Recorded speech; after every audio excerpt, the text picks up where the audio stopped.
We have registered more than 60 participants, and some of them are new and first time joined us in this type of activities. And in this moment, we reached 48 48 participants of that 60 registered, and I hope that number will increase. Unfortunately, this is some time for ending working time, but having in mind different time zones, etc., we scheduled this meeting for 2 p.m. And I will not tell much more, but only one logistic information, because also agency in Brussels responsible for supervision of Horizon and Erasmus and other programs are now confused how to got some confirmation of participation, and I will please you to write your name in chat, which is on right part of your desktop in this Zoom application, to have some kind of evidence about participation, because we can register number of participants but not names. It means that during this workshop we need only to type your name and surname in this part, and I noticed that many of colleagues start to do that immediately. And according to our agenda, first topic is industry academia research collaboration in software engineering experience and lessons learned by presenter Professor Wahid Garoussi, and I invite him to explain some main things what could be useful for other partners to see how that cooperation is established. And this presentation is on behalf of University of Wageningen, and I think that Professor Rosie has some more experience, and in how much I inform in this moment, he is in UK, and he is very experienced person, and I hope and I'm sure that we will learn too much from his presentation. Please, Professor Garosi, floor is yours. Many thanks. I'm very glad to be here. Good afternoon, everybody. Yeah, it's about 1 p.m. in UK. Yeah, it's 2 p.m. in your locations. And well, it's not easy for me to pronounce, I guess, the Eastern European names. But I guess, is that Dr. Vasco or Vasco? I'm doing my best. You know, I'm an international person myself. You know, I speak 4 languages, including Turkish and English. I'm originally Turkish and lived in Canada for many years, and now in the UK. So I think, yeah, I've been given 45 minutes to present the slides. I have about actually 29 slides or 30 slides, and I usually try to keep the number of slides to a minimum, so that, you know, we have enough time, you know, just to, because I think the importance of conversation is more the interactions and conversation. Of course, slides are kind of a supplementary, but not the actual focus. So I'm going to share the screen, and I hope, yeah, could you please give me the permission to share the screen, because it says I need to ask for permission. William, please, if it is not... I think now it's possible, Professor. Yes, yes. Okay. Yes, now it is possible. Yeah, yes, I just got the, well, I'm a software guy, you know, so hopefully I will try to make this possible. All right, I'm just gonna put this here so I can also see you guys, because, right, I'm sure you have the same feeling. When we present and we don't see any faces, right, it looks a bit strange, but it seems at least, yeah, 2 of our colleagues, well, yeah, have their videos on. So essentially, what I would like to present here today is, this experience that we have had with the so-called industry academia collaborations. And I'm going to, because I have got 2 monitors, of course, I will look at the camera so that we have the eye contact.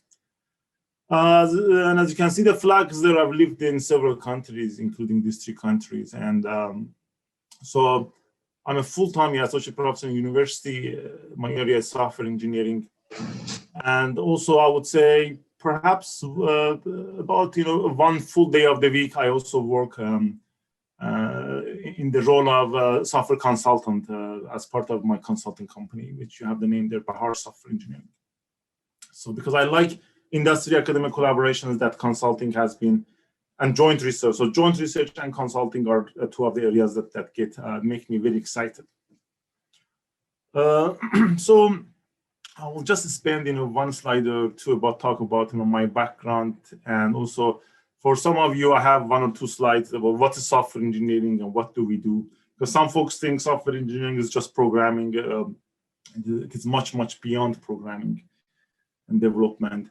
And I will talk about my research and my group's research philosophy and approach and experience in industry collaborations. And I think you will like, most of you folks perhaps will like this last part, which is challenges, best practices, and collaboration models for IAC, for industry academic collaborations, because I was looking at actually the homepage of your essentially the grant that you have, Erasmus Plus program that you have got, and I think it's ICT in agriculture. By the way, I worked in Wageningen University in Netherlands for 2 years with Dr. Çağatay Çatal. So that was the connection. So yeah, I worked, but then I decided to move from Netherlands to the UK. Over there, I had some experience, collaborating with other scientists in biology and agriculture as well. A little bit of collaboration in software and ICT, anyways. So just again, not too much about my background, but just kind of I've lived in all these flag areas, as you can see there, and I've been trained also as a computer science and software engineer, as a master's, PhD, and also undergraduate degrees. And some of the pictures, for my previous talks, and of course with students, etc. It's very good. Well, I prepared this slide and I presented. It's I sometimes remind myself of the great people that I have collaborated with. So I want to thank them. Well, they're not in this room, I believe, but so many individuals from industry and academia. So as you can see, these pictures are a mix of industry and academia. Like I would say, a third are industry, and the other portion are academic folks. Again, in those 4 countries. Okay, what is software engineering? By definition, is the systematic application of engineering approaches. So using engineering in development of software, and has different phases and sub areas. We design software systems, we develop them, we test them, we maintain them, we manage them, and we have a process. So as you can see, programming and implementation is just one of the, I would say, 12 areas of software engineering. So it's much beyond. Actually, my own expertise is, I would say, 70% in testing. So I spend more than half of my time in testing and quality assurance in academia and industry. And also, I also do a bit of other things, but kind of half of my time is spent on testing and quality assurance, which is an important area, as you can imagine. But also, I also like, of course, other topics as well. And what type of questions do we ask ourselves, right? Again, in academia and industry, if you want to work in this SE, software engineering, we say, how can we manage requirements? How can we design software? How can we develop software? How can we test software? And this bullet point you see here is like, in an effective and efficient manner. Those are 2 of the magical and important words for us. It's really that we want to do this with high quality and also with heavy efficiency. And I think it's the same for anything, many other things that human beings are doing, right? If you go in agriculture, I guess, I'm not an agricultural scientist, but my grandfather used to have farms, and I like vegetable gardening and those kind of things myself. So from my very basic knowledge of agriculture, I mean, you want to do the same thing, right? You want your field to give the highest yield each year. And so again, pretty much almost everything that human does here, human beings want to make things effective and efficient. That's kind of most engineering disciplines do, economics and other things also do. Anyways, that's the type of thing that we do. And as you can see, you can imagine there are millions of software engineers across the world working in each country. Motivation for applied research in our area. There are lots of motivations. There was a study by Cambridge University a few years ago that the cost of detecting software defects has risen to $300 billion each year. So that's a very serious, I think that would be almost a GDP of some countries, some small countries. So this is a very serious business. And as you know, I think in the top 15 companies in the world, I think more than half of software companies, you know, Microsoft, Google, Facebook, and all those things. So you can see, and again, lots of software defects in places that you cannot imagine, right? So for example, Jaguar and Honda and many other brands keep recalling their cars because they have software defects. And very bad things could happen if a car has a software defect, you can imagine. So we need a lot of good work between academia and industry to make these things high quality. What we as researchers do in this area, people like myself, and there are a few thousand researchers like me, you know, across the world with software engineering, I'm sure in your areas as well. So we work with software companies to characterize and formalize software engineering practice and challenges. And then we develop approaches to help them develop and test software. That's like, could be me, for example, or any other person. And then these guys build software systems such as now, we are now using Zoom, right? We are using PowerPoint. So every person almost on the planet uses software, right? And on our phone, software, like, you know, on our phone and everywhere. And then from customers, we get feedbacks, etc. And then, of course, we train high quality researchers such as masters and PhD students. And also we publish papers. So that's kind of, and of course, we receive money, hopefully from government or you know, international funds from European Union as well. For example, yeah, we also got a very good Horizon 2020, so accepted a few months ago. So I'm actually one of the people in a large Horizon project right now. We collaborate with BMW and a few other companies across Europe, testing automotive systems. So it's software testing of automotive software. That's actually one of the things that. Again, some of the pictures from my past students. This is from Turkey. We had lots of fun and good activities there. Some other colleagues and some students, as you can see. Also from my time in Canada, which I was in Canada for about from 2001 to 2014. Also, yeah, lots of activities there. Again, doing lots of joint projects with companies, you know, with partners such as IBM, and also funding and some papers and the startup. I also like startup companies, you know, to commercialize our ideas, which is also very relevant to topic of discussion today. We had one such software, actually, a software that we developed for pipelines to optimize them, optimize pipeline operations. So, okay, how do myself and my collaborators and group members we like to do research? I'm sure you know about this terminology, right? Like action research. Have you folks heard about action research? Yes, no? Do we have the chat box? Where is the chat box? Yeah, okay, chat. Oh, no. Yeah, it's always not easy to. Anyways, I was going to bring the chat box, but it's not easy sometimes to bring it. Yeah, this Zoom software. Okay. Anyways, well, I think I don't mention action research. The action research is that you essentially collaborate with industry. So action research, yeah. Again, it's a very quite a terminology that, again, I will, if you haven't heard about it, I suggest you spend later some time to read about it. It's really about applied research, a type of applied research that, and this is actually one of the collaboration models that I very much like. It was published in an IEEE software magazine, a model for technology transfer in practice by some people that I also personally know. So you have the industry and academia on the bottom. You get the problem from industry to work on.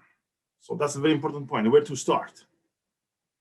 So of course, some scientists like to work on very interesting things in academia in theory, but this works differently. It's not, I'm not saying there's no value for that, but in this way of working, since about 2 decades ago, I've been doing, that has been my style, to collaborate with industry, find the problems in industry. Yeah, so you get the problem, you formulate the problem, you study state of the art. This is like a literature review.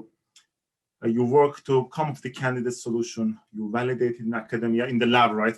The so-called, we check it in the lab, we take it to the industry, we do some validation, and then we do more validation, and then we release the solution. It's a very nice model. I think it works very well if we follow it quite precisely. So most of my projects have been, formally or informally based on that model. So now, I'll talk about very briefly, because I know that some people in the room perhaps may not be in software engineering. So very high level.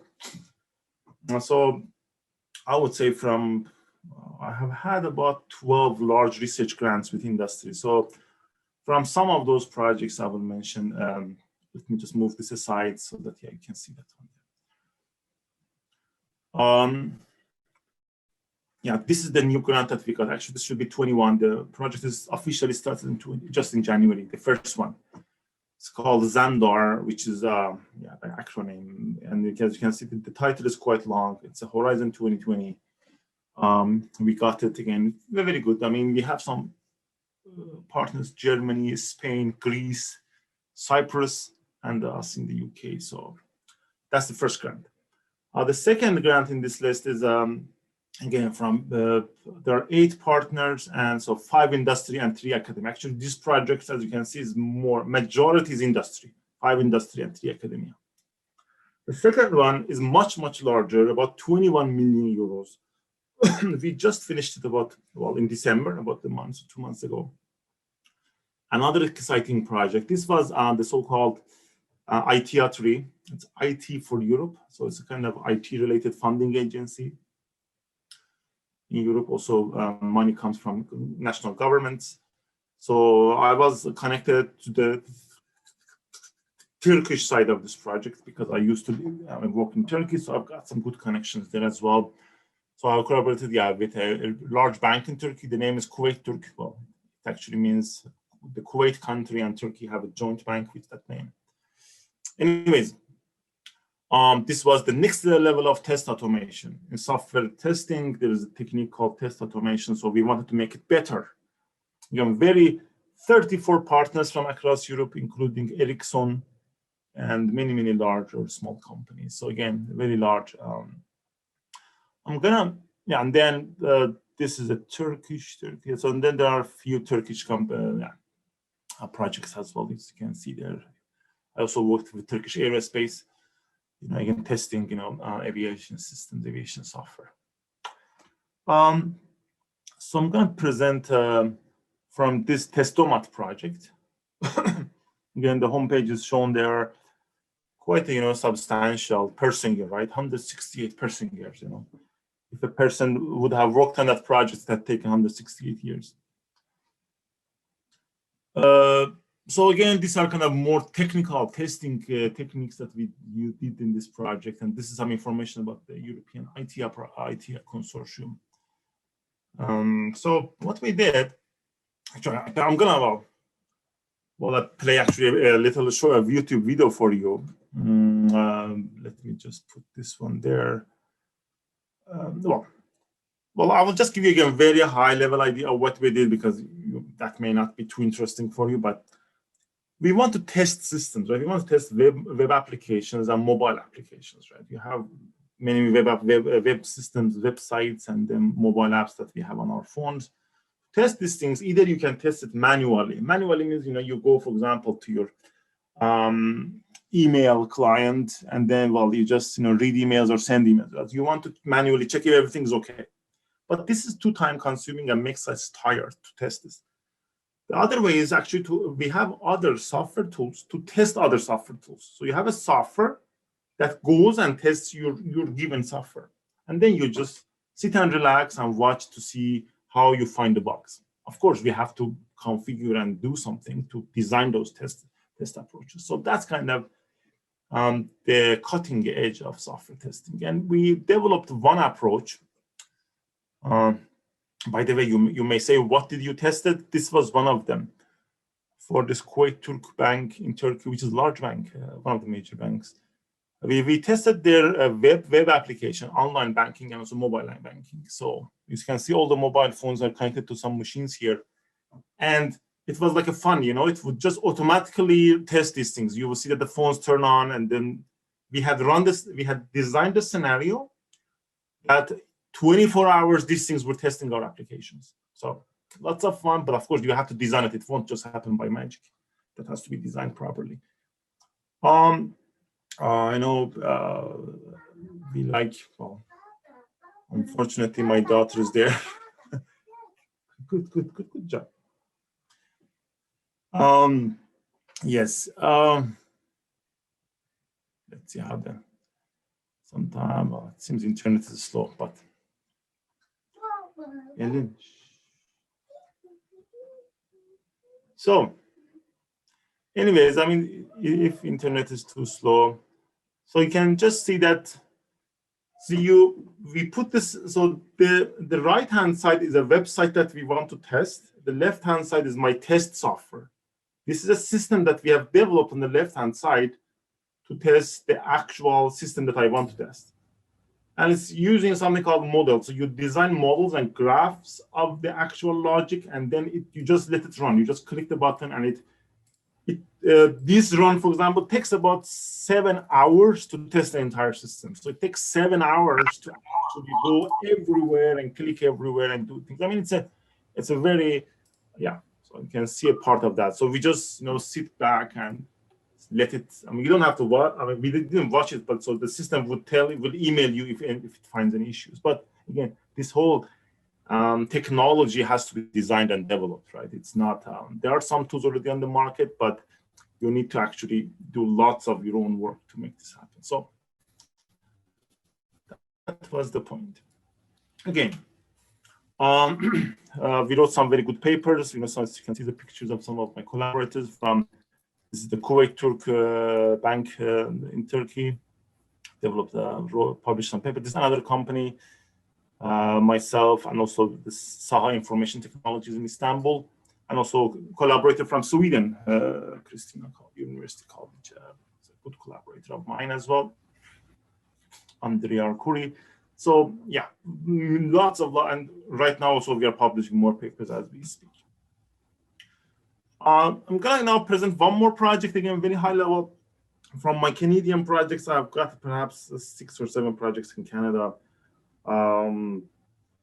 Just take the number 2. The reason is that it has some very, this project has a very, very far relationship to agriculture. I mean, it's not about agriculture, but this was a company in Canada, very well known, very successful company, developing GPS devices, chips. But their system, their GPS are actually used in, for example, GNSS or GPS for precision agriculture, for many purposes. So their clients were mostly military and agriculture. Why? I mean, again, we all have GPS on our little phone, you know, which are very cheap, not too expensive. These GPS devices are high precision. They would cost about $7,000 for each board. Very precise. It will work inside the room with 10 centimeter precision. So for military and agriculture, that you need very high precision, right? Your telephone GPS will not help you in military or agriculture. So we did another software project for these guys. Again, I think I shouldn't go too much into the detail because, again, I'm not sure about the interest of the audience about the software and detailed things about software. I'm going to pass these slides. Actually, I was even going to remove it. Well, I will tell you what we did at least. See, well, usually when I go to companies, I say, what is your challenge, right? What are you trying to fix or improve?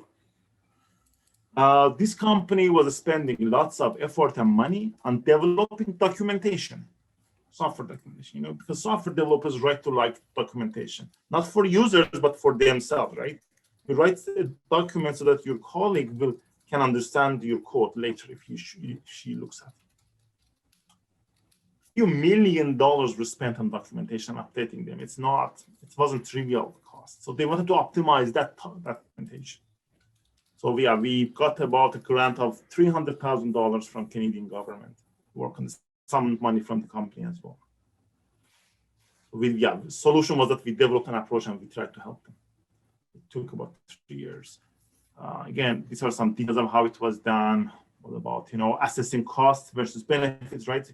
Usually we do lots of cost benefit analysis in our projects. Again, I'm going to pass through by them, and then we visualize to see for each document how much cost and how much benefit it provides.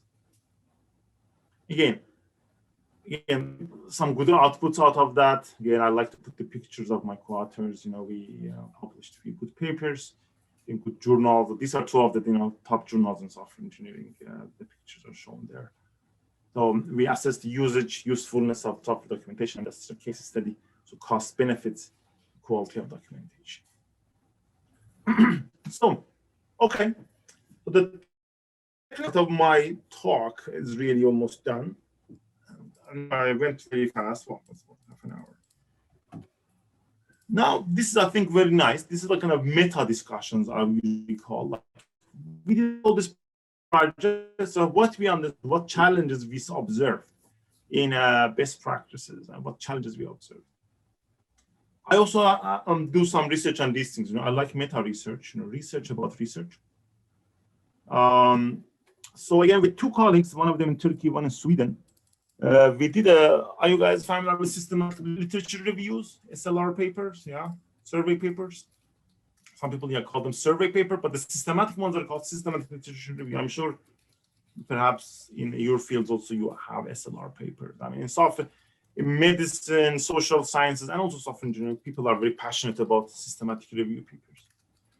You read a number of other papers, and then you systematically synthesize their findings, not just putting them together, but connecting to each other. Anyways, that was in 2006, published in 2016.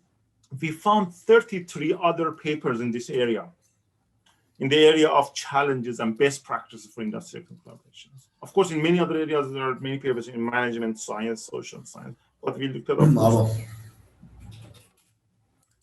Any questions?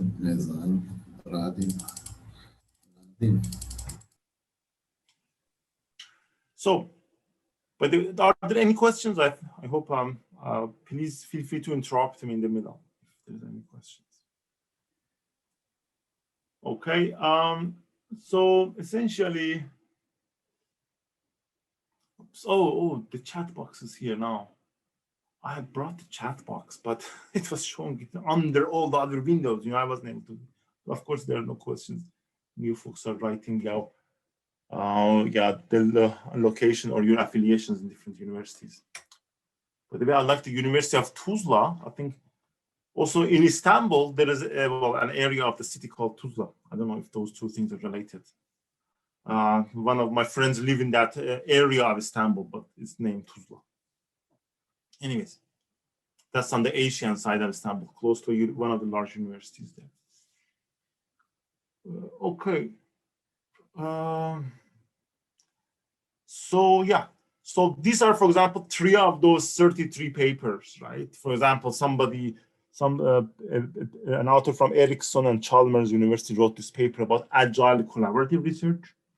And then some people from Sweden, Italy, Germany, and a few other places. And then this is from Sweden as well. You see, all the Scandinavians are very passionate about industrial academic collaborations in software engineering, at least. I know of course, I've visited several universities, then I have a few collaborators in Finland and Norway, Sweden. So yeah, I don't know, is that because of their culture or their, what's the reason they are very active talking about these things compared to other countries? I mean, of course, other places people talk about these things, but. So what we did, we kind of took all this data and we synthesized them, right? We kind of mixed them, synthesized the knowledge of findings like by qualitative. I'm not sure if you guys heard about qualitative data analysis or qualitative coding. So by using qualitative data from this, we kind of did thematic analysis and all those things. The findings, some of the findings are here. We categorized the challenges that people have reported in the last 30 years or more about this industrial academic collaboration. For example, lack of research relevance from academia. Sometimes it's unfortunate that some researchers work on very interesting stuff, but industry partner does not find it interesting or relevant. bit harsh to say that, but that sometimes occurs. Research methodology issues, lack of training, lack or drop of commitment. Number 4 is very important, and I've observed a few times. Sometimes you have an industry partner or several partners that they are initially interested to collaborate with you. I mean, you attend bi-weekly or weekly meetings. This morning I had 2 industry meetings with Turkey. I collaborate with a lot of Turkish companies. I spent about 3 hours this morning on Zoom meetings with Turkey. Yeah, but fortunately, those guys that collaborate with me, they are still interested. The commitment is still high. We had very productive meeting this morning as well. But sometimes when either side doesn't work very well or that they don't meet each other's expectations, just like friendship, right? Friendship or other types of relationship between human beings, sometimes when you don't see your expectations, that you don't get benefit from it, you say, thank you, but no thank you. I'm not continuing this. So these are very nice, let's say, social issues. I mean relationship related, not social, but I mean about the psychology of how humans and people collaborate with each other. Mismatch between industry and academia. So again, these things were themes that we derived from those 33 studies. So it's kind of it. And some other issues as well. Contractual, right? Sometimes, the IP and all those contracts, for example, in our Horizon project that we started last month, things went well, but for IP, we had some slight issues. There are some partners such as BMW and a few other German companies. One issue came up a few months ago about contract, and it took us 2 or 3 months to fix it because they were not giving us the license of the tool, and then there were some issues, but fortunately we found a solution for that. But I have seen projects in which, because of IP issues, the whole project has collapsed or discontinued. So it's very important to be aware of these things. But so best practices are really success pattern or ideas to address these challenges, right? So this is kind of like red or dangerous, and these are good things that you can do. People have reported doing these things. And of course, all the details. I mean, this paper, I think, was a very long paper, so you can read the details there. And there are lots of concrete ideas how to do it. Consider and understand industry's needs and goals and problems. Have mutual respect, right? So it looks a bit interesting and funny to say, well, we need to have mutual respect in collaboration. But I've seen again collaborations in the academic fail because of sometimes I will mention something about us academic people. Sometimes we think, well, we know everything and industry doesn't know too much.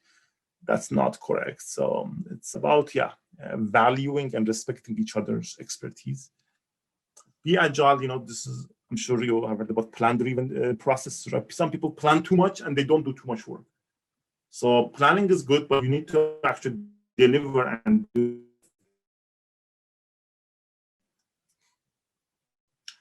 So again, these are some of the things I wanted to mention. Again, I won't perhaps read through all of them, but but if we do all the things correct, right, we can nicely shake hands, academia and industry, and collaborate.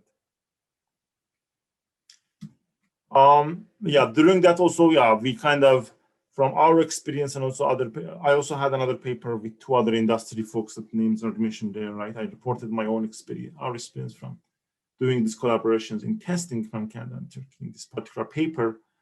We also came up with, I'm sure other people also have come up with this. They have tried to visualize the process of industry academic collaborations. Processes, you have the inception phase that you get to know each other. You just talk and you say, well, can we collaborate? What should we do together? Or do we like each other, or in a way? And sometimes the initiator is industry academia, right? You go to industry, you say, well, do you want some industry comes to you? At the same time, plan it together, and then, operational phase, you actually do the actual work. So the output can be you publish papers, right? Scientists and academics, their first priority is usually publishing papers. But for industry people, they don't care too much. Most of them, they don't have a priority to publish papers. Well, they want to actually develop a system. I mean, in my area, but I'm sure for ICT agriculture as well, you want to use this ICT technology to make something better in agriculture. And then, and then there are challenges, success factors, and anti-patterns. Do you folks know about anti-patterns? What's an anti-pattern? Perhaps I can ask those questions. Do you guys know what is anti-pattern? Any idea?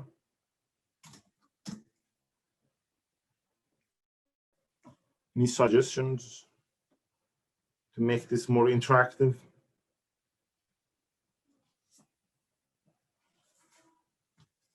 No suggestions? Yeah, because I'm just looking at time. I'm not the type of person who wants to present in a very hurry, but I kind of wanted to race against time to make sure I don't go much. So anti-pattern is almost like making mistakes. That's the kind of scientific name, well, in the IT and software domain. And if you search for anti-patterns in Google, you can put millions of hits. If you, for example, they say, right, when you say respect each other, it's a pattern. It means something you have to do in academia, industry collaborations. But if we disrespect each other, that's an anti-pattern. So disrespect is an anti-pattern. Something bad, right? Anything that we should things to make these things do certain things because they will hurt the collaboration and relationship. So, anyways, that was the whole point. So I think coming, even with my collaborator in Turkey, which works for a very large governmental company, Havelsan, they develop aviation systems for Turkish Navy, not Navy, just Turkish defense, radar system, you name it, right? Helicopter simulation. We even published a paper with this topic. I think this may be interesting for many of you to see. We wrote a paper with this name, how to select the right topics for collaborations and testing. So a paper on how to choose a topic for a paper. Again, this may look interesting, but this is kind of methodological, meta level. There are many research papers like this even. So again, PhD papers, my old papers can be found in my research guide. There's a number 2. I don't know. There was a number 1. There was some problem with my number 1 research guide. I had to make it number 2. So yeah, we have presented experience-based some guidelines how you can select the right topics, and there are other people even talk about this. Sometimes you have some industry partner. I mean, for you guys, I don't think that's an issue because you already have a good topic to work on. But sometimes you have a collaborator in industry. You kind of meet somebody from industry. Well, you and that person will want to collaborate, but you don't know what topic to collaborate on. It may, I mean, sometimes it's laughable, but sometimes this occurs. You talk for a while, but because that topic has to be a specific type of content, you cannot just collaborate on anything. Because if you collaborate on very practical topics, it will not be easy to publish it. I'm not sure if you guys have this experience, but I have an experience. For example, from my consulting projects, I worked on something very practical. There wasn't much scientific novelty behind it. Then you try to write a paper and publish it, reviewers are not going to accept it. They're going to say, well, this is very practical. There is no scientific novelty, reject. So those are the issues to consider. There's even another paper by, the first author seems also occurs to be Turkish. I think there's a lady I know, she used to be a professor in Sweden, Mısırlı, that's Mısırlı or Mısırlı. They wrote a paper about, they came up with some fitness criteria to choose topics for collaborations: correctness, concreteness, suitability for experimentation, relevance to research committee, prior domain experience. And then you kind of, like a rubric, I'm sure you guys are familiar with the Likert scale, like a 0 to 5 or 1 to 5. You put numbers and then you get the average. Whichever gets the high number, you select that for collaboration. So a few of my collaborations, we have done it explicitly, right? So to know that you want to select topics that get high grade in all of these things. For example, we had some candidates in this company, and then we selected those ones. Okay, so that is the end of my presentation.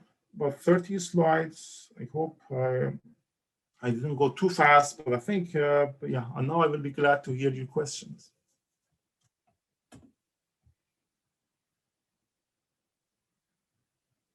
Okay, thank you, Mr. Grossi. And we have 15 minutes for discussion. You raised some important issue about necessity of collaboration between scientific area and business sector, and between theory and practical application, because scientists always has some theoretical background, but it's challenge how to find, as you said, interesting topics and how to find ways of collaboration. And my role is to moderate this, and I invite other participants of this workshop. They are in this moment 65, and I hope that some of them would like to comment some things or ask some things. We have 15 minutes. And once again, who still don't put your name in this chat part on the right of Zoom application, please do it, because of our confirmation of participation. And now, who is interested, it is possibility to raise the hands or simply to turn on your microphone and say what you would like to ask or to comment.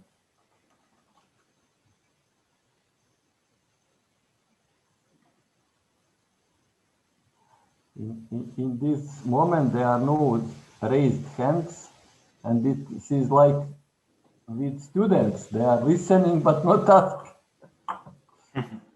Yes.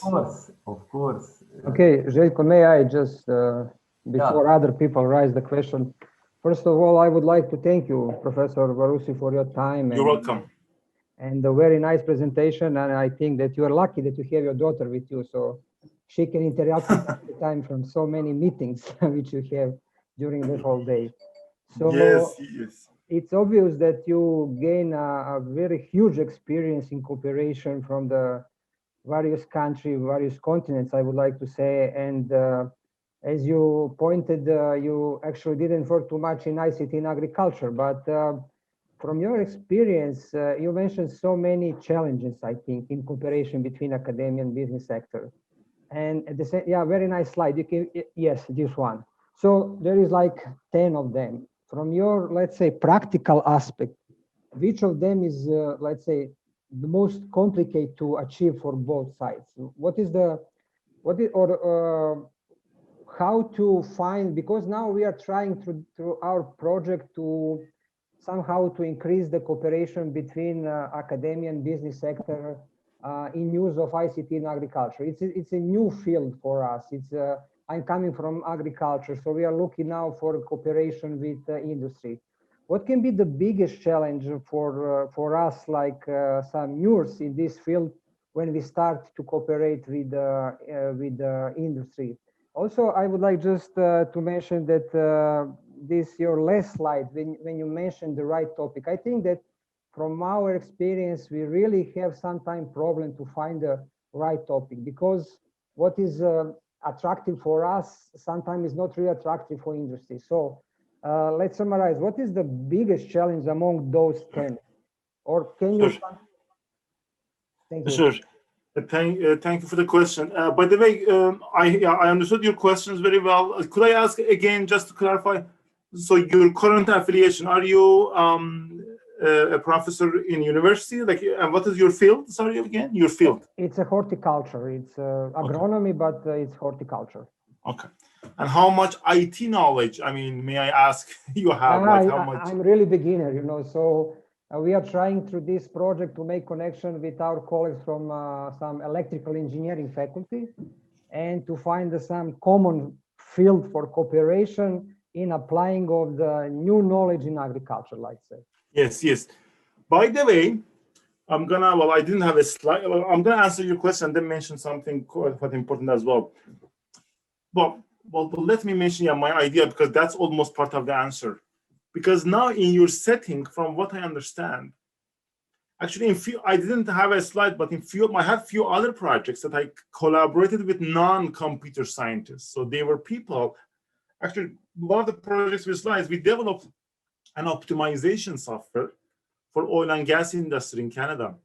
And the other collaborators were like mechanical engineers, right? So you have a mechanical engineer in front of me, and I'm a computer science or software engineer. So mechanical engineer and software engineer, they are both engineers, but they are very far from each other, right? Mechanical guy, he or she understands pipelines and those kind of things, which I don't understand too much about, the mathematics of pipeline.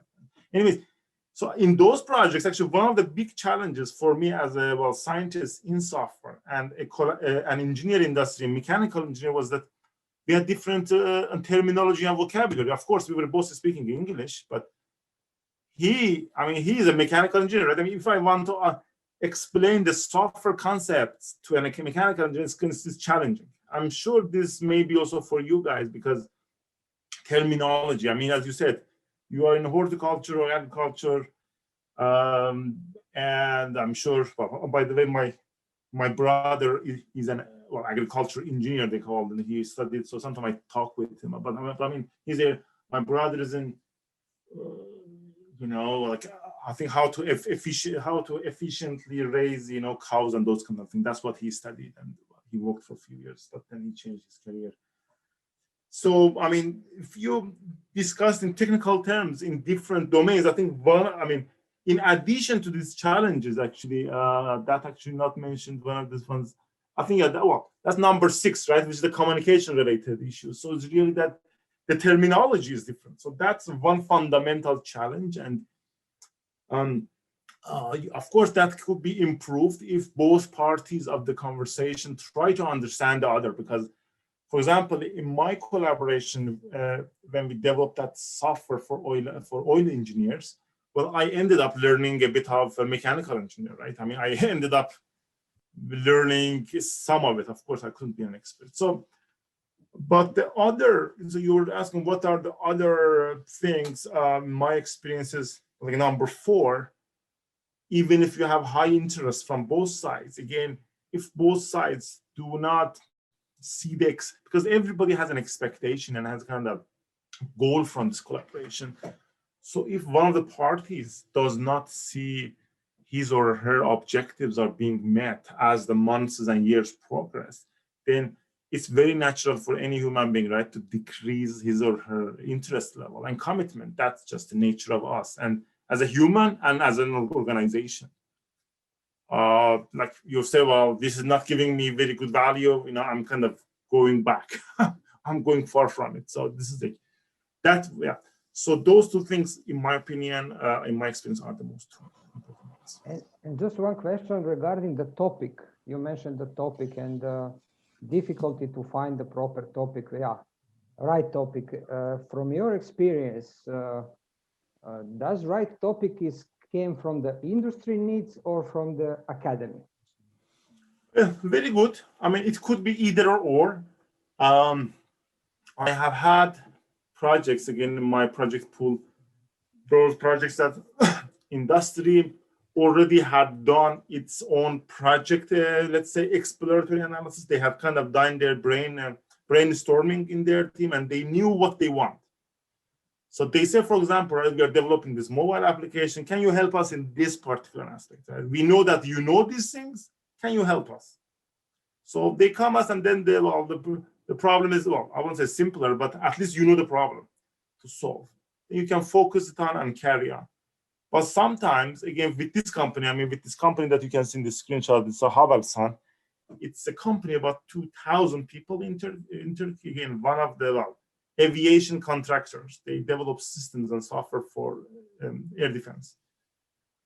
Again, very, as you can imagine, safety critical systems, right? They are not making, games, right, for mobile phone. They're making systems to go on airplane. So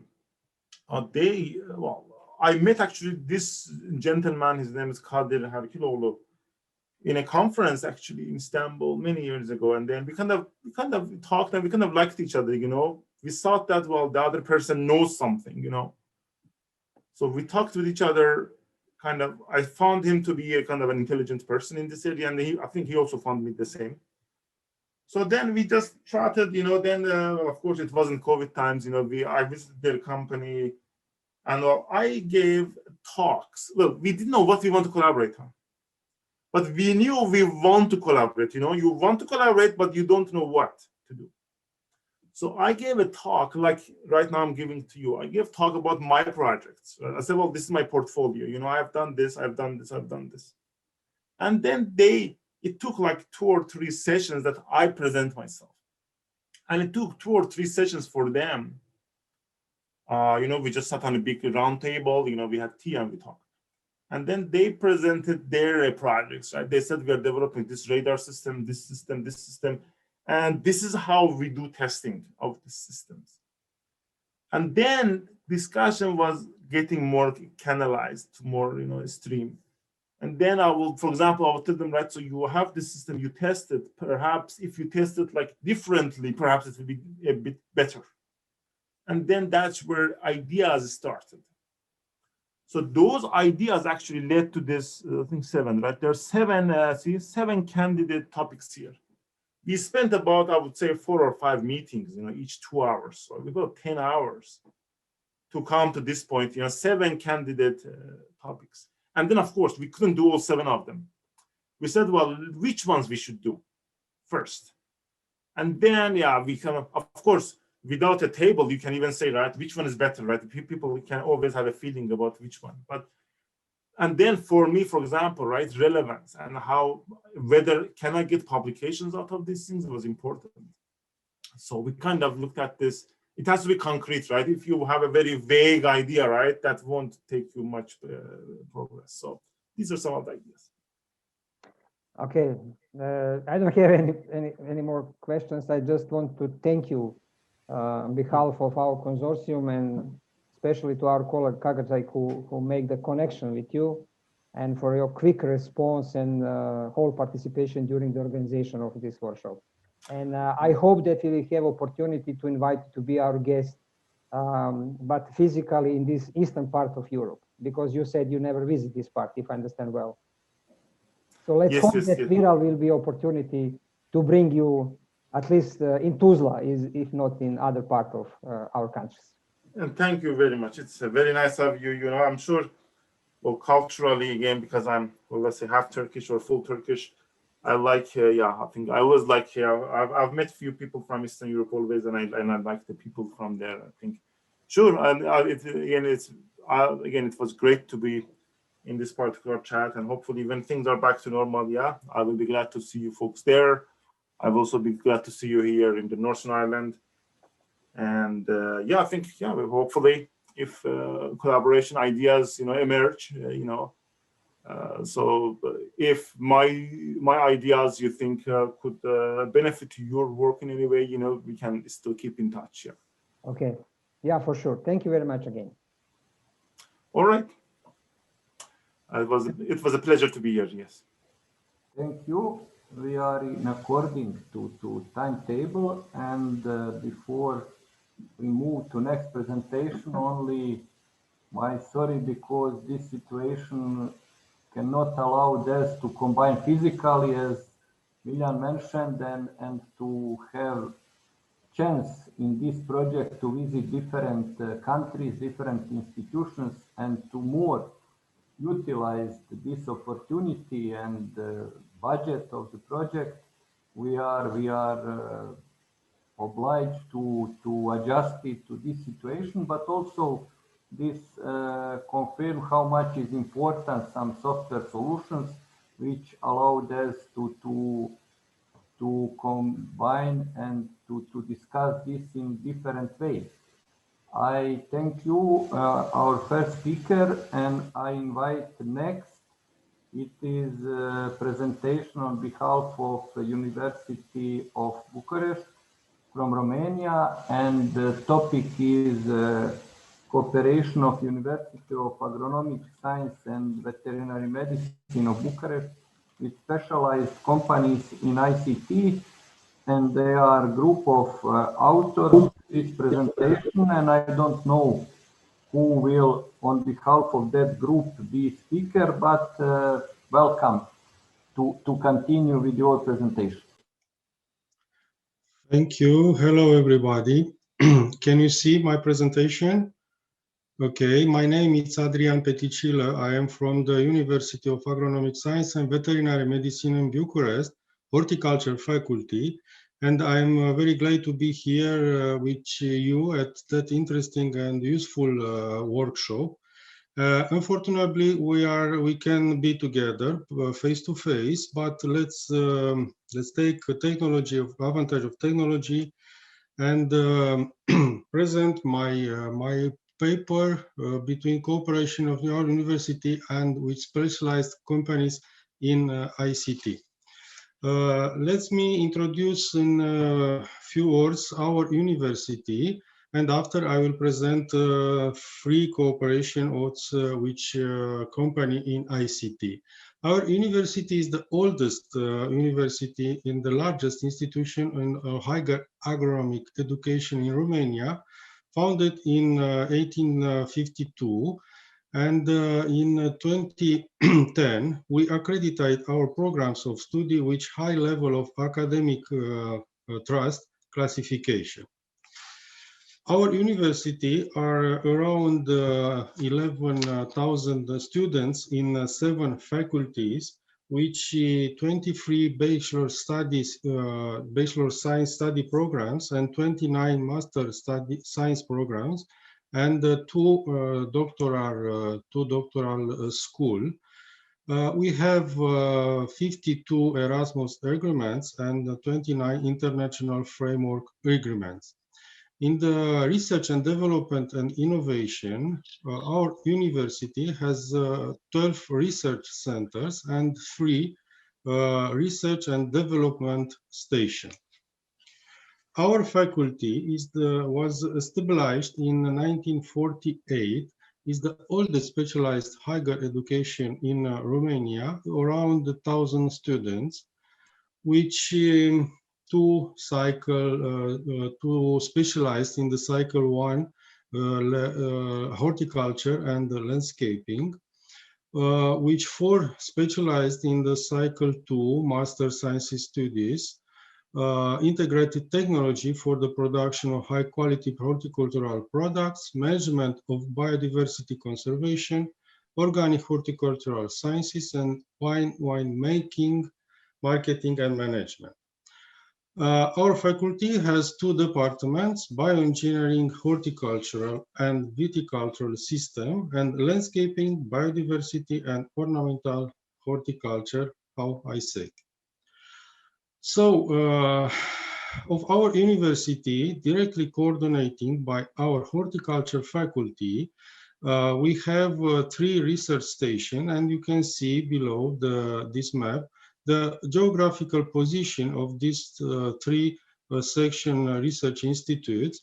We are here in Bucharest. The first is Mora Domnească Didactic and Research farm at 20 kilometers from Bucharest, and the other 2 are in the Buzău County. The first is Istrița Fruit Tree Nursery and Farm, and also Pietroasa Research and Development Center for wine cultivation and wine making. So let's have some words about Pietroasa, and it's around 2,000 hectares of sunny hill, which full of history. Here we do research and development in viticulture, enology and wine chemistry. We do some production of grape wine planting material. We do breeding of wine and table grapes varieties like Otilia, Timpuriu of Pietroasa or Centenar. And really, believe me, we have best wine, academic wine. Istrița Nursery and Fruit Farm, it's located also in Bucharest country, around 300 hectares. and produce and marketing of fruit planting material like apple, plum, cherry, and another species, with improvement of fruit tree propagation technique and application of modern technology in the fruit growing. Moara Domnească and the last research with the last research farm, it's more not more close from Bucharest, which around 600 hectares of tree, stone fruit cereals and seed crops plots. We do some research, and it's an important center where we can make the practice with the students. Let's present you the 3 specialized companies in ICT that cooperated with University of Agronomic Science and Medicine Veterinary of Bucharest.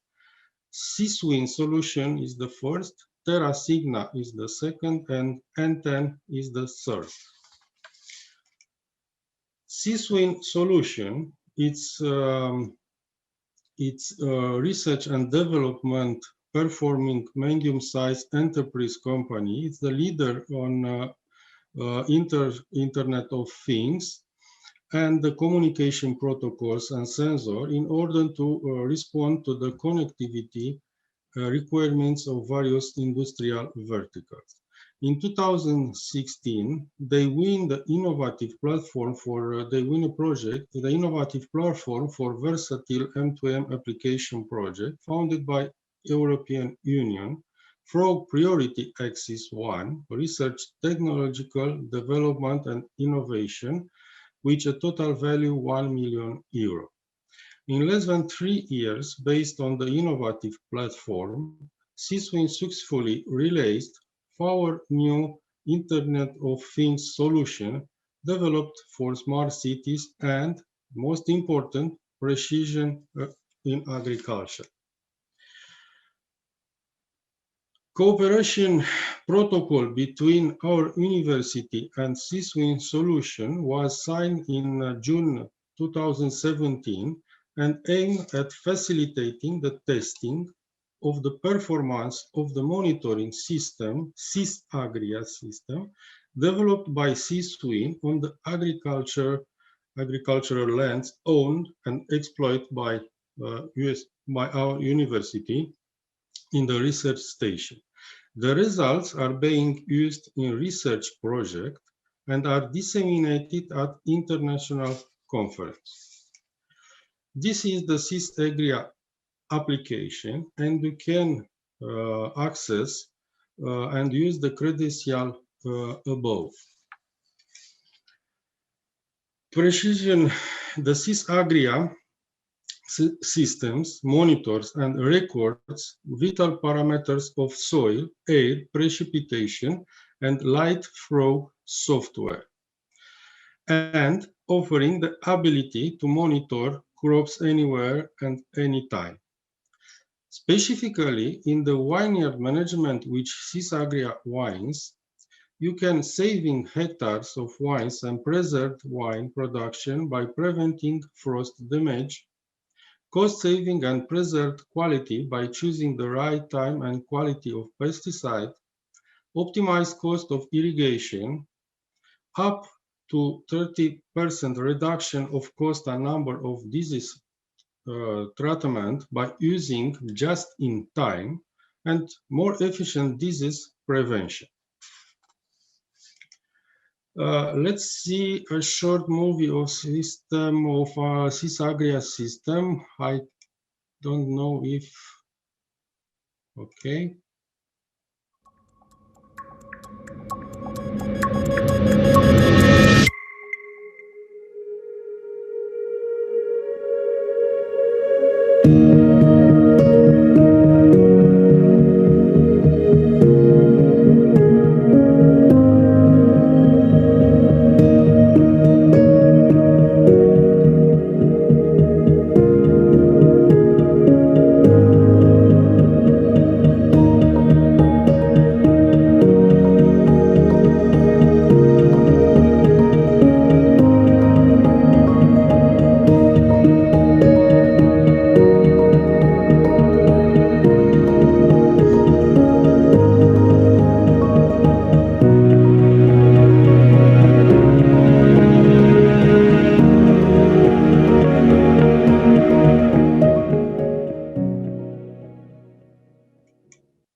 Okay, that was the first. This is the second company, Terra Signa, is the Romanian company having main expertise in processing, analysis, and interpretation of optical and radar Earth observation data. The clients are the General National Space Agency, European Space Agency, NSA, and international financial institutions, national public authorities, and private companies. The development direction of Terra Signa are monitoring services based on satellite and in situ data processing for natural hazard risks, urban and wetlands crops, agriculture, forestry, critical infrastructure, CO2 storage areas, marine or oceanic environment, and water quality. They had also web-based application and platforms for data searching, downloading, management, and processing, a big data or data mining analytics tool, and service for EO and linked data access. They are also educational software development, which training session, and complementary ground-based data acquisition sensor for different monitoring application and services. Here we see some image time series from satellite relays from Terra Signa company.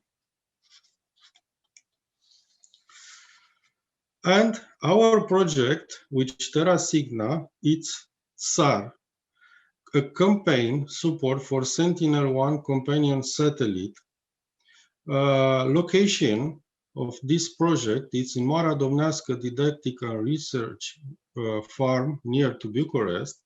And the goal is radar measurements and agricultural crops in order to verify the feasibility of applying special radar techniques in these fields. In the photo, we have some technical data of the pilot station. And the technology leads us to tracking a correlation of radar informations which the measured size in order to extract biophysical information on the fields. Monitor crops' health and productivity by remote sensing methods. And the most important, a tomographic-like imaging is performed, which allow three-dimensional radar image of crops to be obtained under controlled growth conditions throughout the period of the phenological process.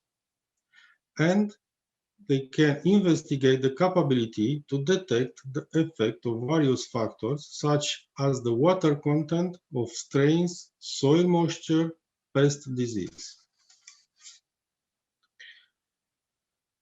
Through this project, Romania becomes the first country to develop in a sustainable and recognized way studies on the possibilities of following and describing crop production and health using special radar technique. In the image, we have the pilot station for radar tomography. The third company is the N10 system. It's an agri-tech company active in the fields of data collection and analysis, offering farmers the essential tools needed to make informed decisions on how best to manage their crops. The goal is to optimize the cost and increase the yields. The tool they provide to farmers is Agriculture Sentinel.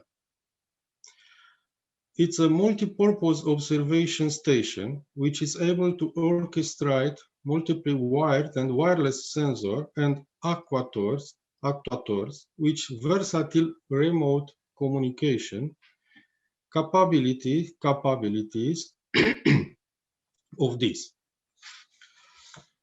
So this is a diagram of the antenna of Sentinel system, and in the right side is the position in the fields. These are the technical data of Agriculture Sentinel made by N10. He can up to 2055 sensor wired up to 2000 meter away. Remotely initiated firmware upgraded, end-to-end encryption, plug-and-play sensor installation, and modular design to minimize maintenance effort. N10 cooperate with wide range of companies such as research station for cereal in Fundula, vegetable research station Buzău, fruit tree research station Mărăcineni, vineyard research station Valea Călugărească, and potato research station in Brașov. And also they cooperated with our university and the agronomic university from Cluj-Napoca.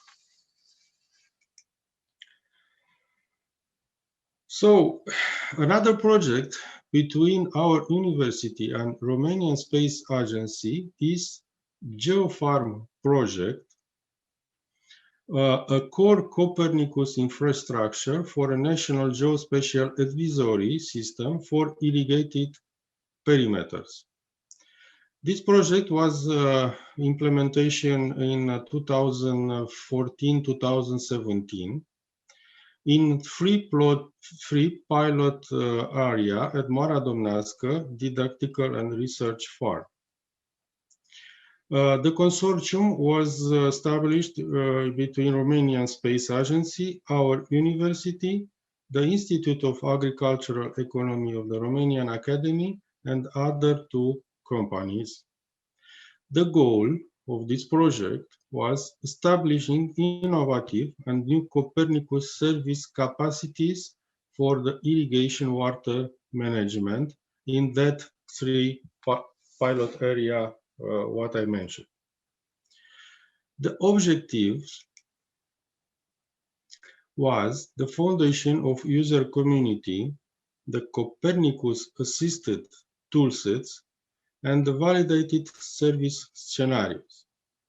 And the main outcomes was a user community organized around the project toolsets, multi-level tools sets for irrigation, water planning, control and management, and pre-operational services established that provide continuous flow of Copernicus Earth observation based information for the water resources management community in three plot area.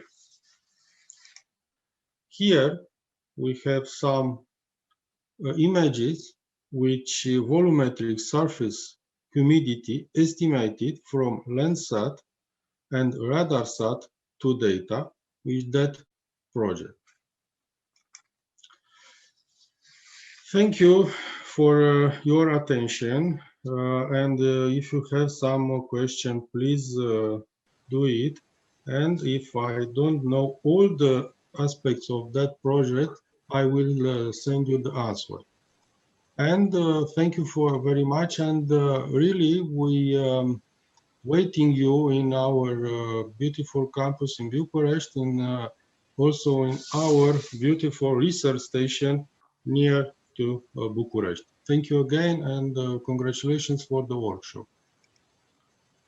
Thank you.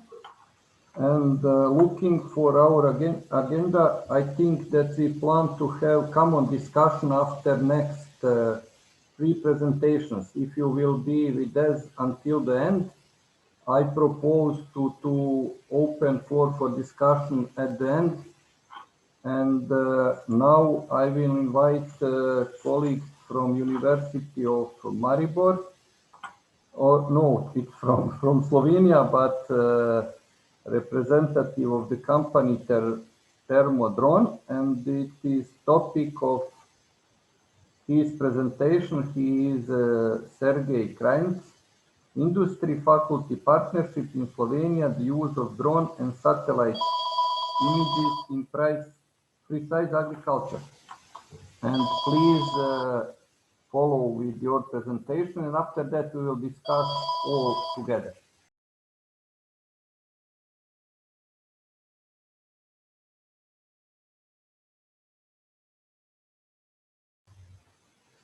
Sorry, Sergey is here, but not unmute your microphone. And do you hear me?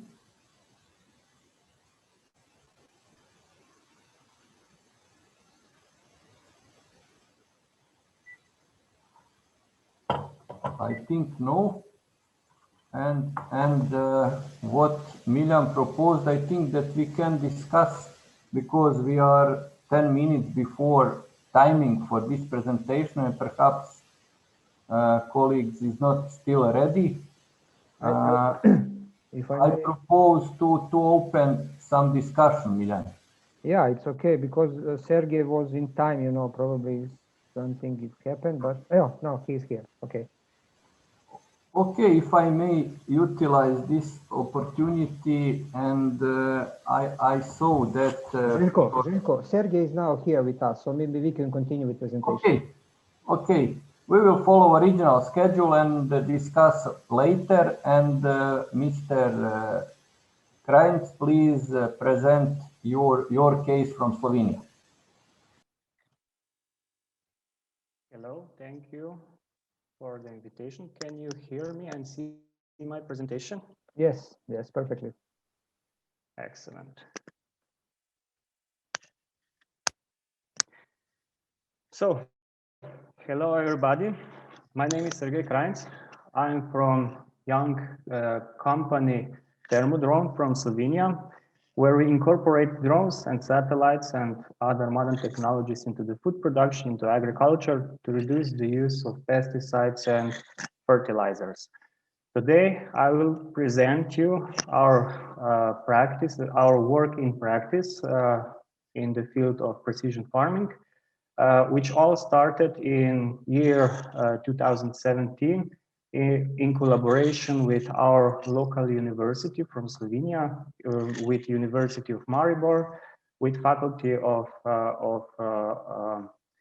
Bioengineering and Life Sciences. At first, let's take a look a little bit about what precision farming is by definition, and what are some pre-requirements. And later on, we will talk about what was our process of incorporating this technology into practice, and what was our learning curve, if may I say so. So, by the definition, the precision farming is some kind of a concept of management of farms with a focus of optimization of resources. We have in our minds especially seeds, fertilizers, and pesticides, with the final goal to increase the yields for farmer, to decrease the environmental pollution, improve and maintain healthy environment. So precision farming are actually not just modern nowadays modern technologies, for an example, modern machine, but are also optimization of resources according to the actual needs and reasonableness based on available data, the way of working. So the farmer's habit needs to be improved. I'll not say changed, but improved to accommodate this precision farming concept. So again, the goal is to reduce the environmental impact and to increase the resource efficiency and improve social economic and market competitiveness of producer or farmer on the local and global markets. But of course, to gain the maximum benefits in precision farming, it is the machinery is very, how should I say, it is very good to have the modern machinery that supports different advanced functionalities. For an example, we are talking about modern fertilizer spreaders, modern plant seeders, and modern sprayers. So they can really make precise final treatments and final execution of tasks and plans on the field based to the defined tasks that were defined based on the available data from other data inputs.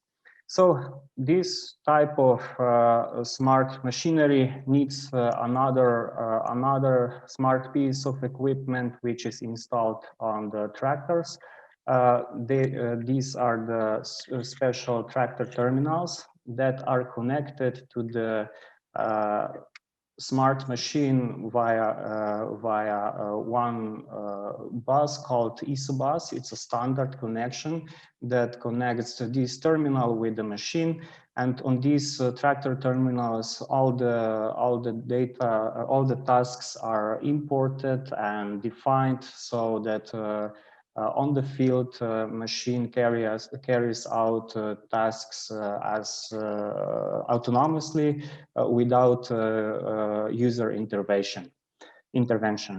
But of course, to do this, there is also another thing needed, and this is the global navigation satellite system, because the machinery needs to know its current position so that it can carry out the defined task for each specific micro location or position, if we define it like this. There are a couple of different providers of global navigation satellite systems. Maybe most commonly known is American network of satellites called GPS.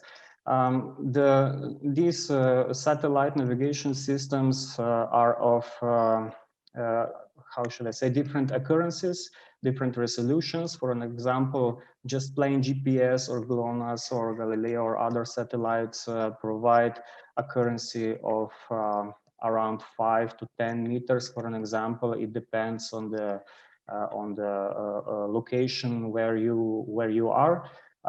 But for majority of cases, for an example, for spreading the fertilizer, this accuracy is more than enough. But for precision selective spraying of pesticides, and for an example, for precision variable seeding rates, for precision planting, this is not sufficient. So therefore, there are different attitudes of how we can improve this accuracy. Most commonly known is, for an example, with referencing to the ground stations, and with referencing to the ground stations, we can achieve the accuracy of up to a couple of centimeters, which is more than enough for these type of applications. So here is one not so smart example of farming equipment. It's a fertilizer spreader, but I must say that this basic equipment can be used to some extent as well to practice these precision farming techniques. But of course, really to the limited extent and on smaller fields, and with some other requirements as well. So, how did we start incorporating this in practice? It all started in year 2017, where we met with one local farming company. And actually, we have started small talk about the drones in practice. So we were also experts in the field of drones before that on the in power line industry. But we were not present in agriculture with this technology yet. After small talk with our local farming company, they have mentioned that no one is actually practicing this technology in practice. There is no real service provider in nearby markets and in local market that would integrate this technology to their daily processes, because we must take into consideration that all these modern technologies, modern machinery, and modern data inputs from satellites and drones generate complex data structures that are not so easy to understand for farmers that are in majority of cases not IT experts. So these things needed to be really simple and easy to use for them, so that they would really get the best benefits, the maximum amount of benefits possible of this technology, without sacrificing their daily routine and without due to the lack of the knowledge. So we have started a collaboration with them. Of course, we needed the expertise from agriculture area, where our faculty for bioengineering and life sciences came in. And from then on, we have made a really good progress. So just one basic information of how based on what we are doing, is that we are actually using the optical sensors from drones and satellites. These are multispectral sensors that are recording the deflected light in different wavelengths from the plant. And the plant has one really interesting way of showing us when it's under distress or when it's healthy. It shows the biggest difference in light reflection in some of those wavelengths, especially in near infrared wavelength. And based on this data that acquired with drones and satellites, we then calculate special vegetational indexes, which shows us the stress areas, depression areas on entire field, and the healthy areas. Of course, from this, we cannot detect and we cannot say for sure what is the cause of these depression states. It can be due to the, I don't know, pests or diseases attack. It can be due to the irrigation problems. It can be due to the lack of nutrients in soil, soil structure, etc., etc. So this just shows us the general picture of the crop. Based on that, we are then performing crop scouting on field to detect the real cause of these stress areas. And for an example, if we take example of fertilization of wheat cultures, if we eliminate the occurrences of pests and diseases, and we know for sure that this is due to the differences, for an example, in soil or in soil structure or in nutrients in soil, we then perform fast nitrogen tests on field, so that we can define how much of nitrogen application needs to be done in each area. For an example, in this picture here, we can see, I don't know if you can see my mouse pointer. We have divided this entire field to two different areas, and in this kind of scenario, we perform short, fast nitrogen tests in, for an example, in just this red area and in this, how is this, orange or what color is it area. And based on the measured values and the data from nutrition levels in nutrient levels in soil and so on, we then defined a fertilization plan. This fertilization plan is then exported into the data types that is suitable for integration into the tractor terminal that we have seen before.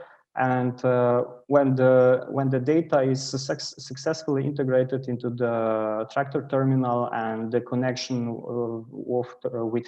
of terminal and in this case, the fertilization spreader is successful, the predefined fertilization plan is then automatically carried out on the field. So the user, the tractor driver, does not need to do anything. Actually, it just starts the execution of this fertilization plan at the start when he arrives on the field, and that's it. Everything is carried automatically by itself.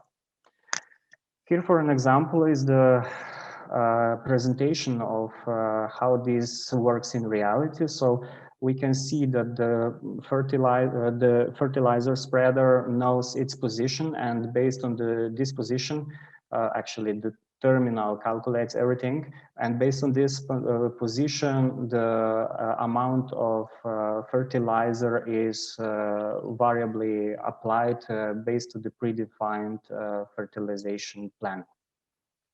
With this, we can achieve two things. For an example, if we have pretty heterogeneous fields, so that means that we have a lot of sand areas and a couple of sub areas with more quality soil. We can decrease the amount of fertilizer in these areas because the fertilizer gets unused. It just goes into the water, into the groundwater. Actually, we have with this we have produced the environmental pollution, and we have thrown away the money just into the groundwater. So here in this use case, we can generate short-term savings that have no negative effect on the final crop yield.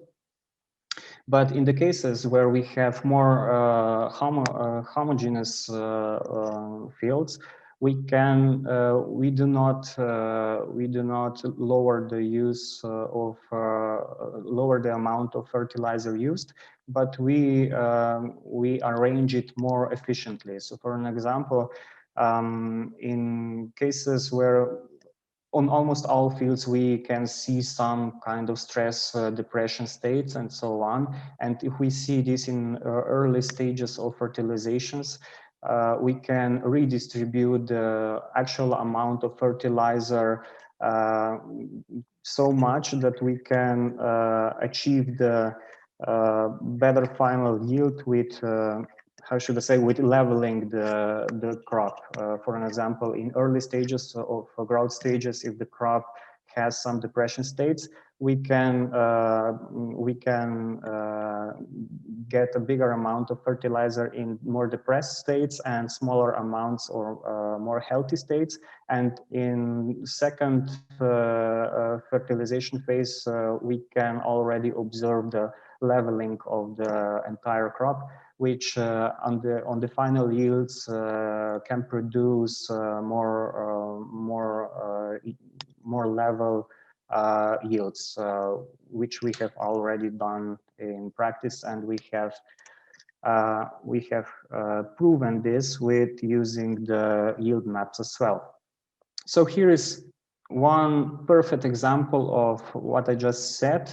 Here is pretty homogeneous field, but due to the little differences, almost half of this field was under the stress. And using this technique to decrease the fertilizer amount in green, more healthy area in first and second fertilization phase, And to a little bit increase this fertilization amount in a more stressed phase, we have achieved to gain around 1 ton per hectare bigger yield in this stressed state as per previous years, as per historical data. So actually, there was no short-term saving on the fertilizer cost in this case, but it was a long-term benefit at the end of the season at harvest time. We have also performed some different measurements for protein content and other parameters because we also wanted to know if we can plan the harvest time more efficiently to gain more optimal contents of the protein and other stuff to get better market price at the sales point. So basically, this is how we can use this technology through the growing season and harvesting season, but it is also useful in after harvest time. In this slide, we can observe the fast nitrogen tests that are performed during growing stages for fertilization phases. But based on the depression states that we can observe during crop growth, we can predict, actually our proposition was that the crop by itself shows us the best in what state is the soil by itself. So based on that, we have, after the harvest time, we have defined two or more different areas with those depressions, where were the worst depressions, where were the a little bit better, and where was the best soil. And based on that, we have performed target soil samplings. We have compared this to traditional soil samplings. For an example, in this field that we can see here, we would, in traditional way, we would, for example, take the soil samples in, I don't know, Z patterns or something like that. But in this case, we have performed also the target soil samplings. For an example, we took the soil samples from yellow areas first, and then another soil sample was taken from this orange area. And after the analysis, we saw that the target soil sampling showed us difference of one class in soil nutrient contents. Based on that, we have then prepared basic fertilization plans, so that basic fertilization was done really due to the actual needs by each sub area on the field. So our conclusion was in this case, and also in other cases, that if we take this approach, we can level the soil quality on the field and optimize the costs on the long run. For an example, if we just use the traditional methods, we can, on the long run, we can get even less nutrients in poor areas, and we can I don't know, maybe over fertilize the areas which are already in the good states. Of course, everything needs to be consistent with the final yields. Here we can see one example of the yield map that we have generated. The goal is to merge, to integrate different data sets, data inputs from yield maps, from soil data, soil passport data, from even from weather data and so on, so that we can, based on this, perform as precise next steps as possible, and to eliminate possible long-term damages and possible negative outcomes as much as possible. So here's our concept of how we are doing everything, and of course, as already mentioned before, all these different data inputs and so on generate pretty complex data structures, and usually farmers are not the IT experts to understand them, and usually they do not have time to dig deeper into this data. What does this mean, and so on. So our goal is actually to integrate all these into one easy to use service or solution, so they really don't need to bother with the technical aspects of this, and they can use these technologies to really the best extent as possible. So I would like to thank you for your attention. That would be all from my side. If you have some questions at this stage. Thank you, Mr. Krantz. And I saw some raised hands. Even I said that we will discuss later. This is not raised. And perhaps it's better to leave colleagues to have quick presentation, and after that we can discuss commonly all issues. And fourth presentation is Industry Academia Collaboration in Montenegro, Digital Solutions for Smart Agriculture by a group of authors Popovic, Maraš, Krčo, Radonjić, Tinaj, Drobnjak, and Pavicevic. And I hope that somebody is ready. Please present. Hello, this is Tomo Popovic from University of Donja Gorica. Can you hear me? Yes, yes. Excellent. Do you see my screen? I already shared the. Yes, we see. Okay, so I'm ready whenever you are ready. So you can continue.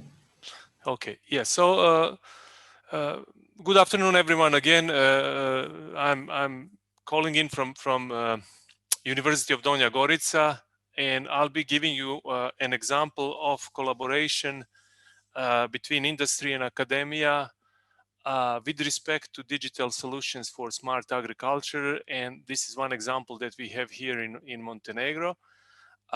It includes people from three institutions, as you can see here: University of Donja Gorica, company 13 Jul Plantage, which is one of the largest winemakers in southeastern Europe, and then technology company from Serbia called Dunavnet.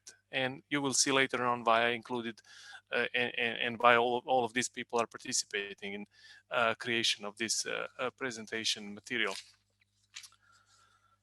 So I actually, was carefully listening to all of these presentations, and I think we have seen excellent examples of very technical and concrete, collaborations that took place and that my colleagues, presented. I had a little bit different understanding what we need to talk about today. So my focus was more on the actual establishment of collaboration rather than going into technical details, but I guess it will be okay. So the organization of this presentation is that we'll talk a little bit about, do a little introduction of all the participants and this collaboration theme, if you will. Then we'll talk about these digital solutions in for smart agricultures. And then one thing that I wanted to kind of talk about was also partnership development and collaboration projects. So the motivation, for any collaboration, but especially if we are talking about this collaboration between academia and industry in this domain of sustainable or digital precision agriculture, I think it all comes from these sustainable development goals, and we don't need to analyze all 17 of them, but what we are trying to do here is covering probably more than half of these goals that we are looking here. And it is kind of our responsibility, and it should be our motivation to kind of get as many participants from different backgrounds to jointly collaborate and achieve some of these goals. Narrowing down to Montenegro, we recently adopted one strategy that's called smart specialization strategy for Montenegro for the period 2019 to 2024. We as a university and also company Plantage or some representatives participated in this development of this strategy. And it is here in Montenegrin or Bosnian, Serbian, Croatian language here, but we have one horizontal priority, which is information communication technology or digital technology, and then we have 3 vertical priorities in this strategy or strategic goals for Montenegro. One is sustainable agriculture and food supply chain. Then we have energy or an environment, and then the last one would be a sustainable tourism and also health industry. So with these vertical goals and one horizontal, meaning digital technology, you can kind of recognize that also this agriculture and digital solutions in agriculture are fitting into our strategic goals for Montenegro, and therefore are supporting the motivation for all of us to jointly work in this field. Let me give you just a brief background about the institution, the academic representative of this collaboration. I'm, associated with University of Donja Gorica. It is a relatively young university. It is a private institution, private non-for-profit institution, with the ambition to be an innovative university with very strong research and entrepreneurial orientation, with intensive international, level of activities, and with as much as possible individual approach to each student. We have kind of we've been founded in 2007. We are located very close to Podgorica, capital of Montenegro. Currently, we have around 2,500 to 3,000 students, over 300 professors and teaching staff. And the university offers various undergraduate and postgraduate, level of studies. The kind of specifics or philosophical model for the UDG or University of Donja Gorica is to think about the future. And the professor's equation is you can see very similar to equations from physics, but the idea is that the benefit from the education would come from the knowledge that you gain at the university, but also it will be multiplied by the square of the experience that you gain during your studies. So this equation or philosophical approach is kind of pushing us in academia to include both people that are employed at the university and our students to get as much as experience of what they are, and applying the knowledge that they are gaining at the university to get the whole picture. The research domains in focus relevant to this presentation are digital transformation, digital innovation, applied computer science, then entrepreneurship and sustainable development. As far as our partner, from industry company Plantage, it is they operate the largest vineyard in the Europe in one complex. As you can see the details here. Over 2,300 hectares. They have around 11 million vines. They produced 22,000 tons of table and vine grapes, etc. I mean, I will finish up with they also deal with they produce the peaches, so they have orchards. They produce olives. They have a fish farm which produces over 100 tons of rainbow trout, and they produce the bottom lines around 17 million bottled products annually. Also, they operate 3 wine cellars. They export to over 43 countries. They have won several national and international awards. They operate a couple of restaurants, retail facilities, horseback riding club, over 700 employees. And maybe most important, stuff here is also they have a development sector, which is registered as a research institution that participated in over 20 national and international projects. So they were like naturally our partner, for this sector of digital solutions in agriculture. Another, the third, component in this partnership that I'm giving as an example here is a technological provider company. It is an SME company from Novi Sad in Serbia. And in Novi Sad in Serbia, there are several IT companies, spin-off companies from a technical university over there. I think there is over 200 or 300, companies. So I was born and raised in Novi Sad, so sometimes I like to say it's a Silicon Valley of the Balkans. Maybe people from different cities would not agree, but the interesting thing with these companies is that they provide Internet of Things solutions for various domains, some of which are the smart agriculture, and they also participate in several, projects, both commercial and on a research, projects such as Horizon, FP7, FP6, etc. So we kind of formed a partnership that started small. I mean, started with some projects that were part of joining, working together on smaller open calls. Then we also had some projects that we kind of funded or done on our own, if you will, and then started developing this or expanding this collaboration on different other projects. So let me do a little, just look back at the digital solutions for smart agriculture. Basically, we are witnessing this exponential explosion of digital technology, and there are several IT megatrends out there: cloud computing, big data and analytics, including artificial intelligence, then Internet of Things that I mentioned, mobile technology, social media, blockchain, etc. All of these technologies, when combined together, can help us out performing the process of digital transformation, which is essentially finding new innovative ways to improve the business processes or the ways how we are doing business in any domain.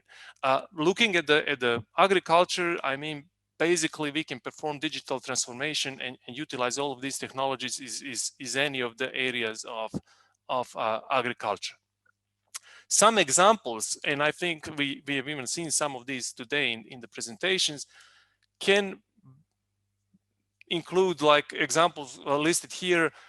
For example, in a field, we can monitor weather conditions and get additional information about microclimate for that particular location, combined with the weather forecast data that we can obtain, through other sources. Then we can monitor various type of parameters in the fields, vineyards, orchards, livestock farms, etc., using, for example, sensors and Internet of Things technology, communications, and other stuff. We can monitor the use of machinery in the field, and we can perform fleet management. We can also use all of these IT tools to assess the health and growth, whether we are talking about plants or animals. So we can implement various prediction models to detect diseases or to detect conditions that will, let disease to develop. We can monitor growth. We can detect optimal harvesting time. We have several solutions, for pest control, spraying optimization, pest detection, irrigation optimization, etc. Some examples of devices that can be used, there are various. I mean, this is just small subset, but we are here showing some that we used with Plantage and, you know, on the previous projects is pheromone, you know, traps that are equipped with the Internet of Things nodes, with cameras that would, you know, take pictures of these plates with the glue plates, and you put a pheromone in there to attract certain type of insects so that you can monitor how many of these insects are showing up in the field. These are all solar powered, and they have either LoRa communication or 3G mobile communication that allows us to collect data so in a way in a real time. We have weather stations, we have irrigation nodes, and various others. The platform, there are different Internet of Things platforms, or not only Internet of Things platform, but farm management platforms that can be used. Again, I'm mentioning here Agronet that's coming from DunamNet, which allow you to integrate all this data that's coming from the field, but also allows you to integrate data that's coming from other sources. And it also provides and implements certain solutions that will implement decision support systems across the platform based on this data. So I don't know, we can see here, for example, the images, the camera snapshots from the pheromone trap, and just having these images pulled back to the platform would be very good for people who are doing you know, who are interested in the pest situation in the field. But this solution, for example, can utilize image processing tools to detect a certain type of bugs and to count certain type of bugs. So it's converting this image into some sort of data information that's relevant, so that you can also have this number of insects of certain type being counted for you. So it can be used for development of decision support tools. There are also tools to manage the fleet, the machinery fleet, to, you know, keep track where they are, how have them be used.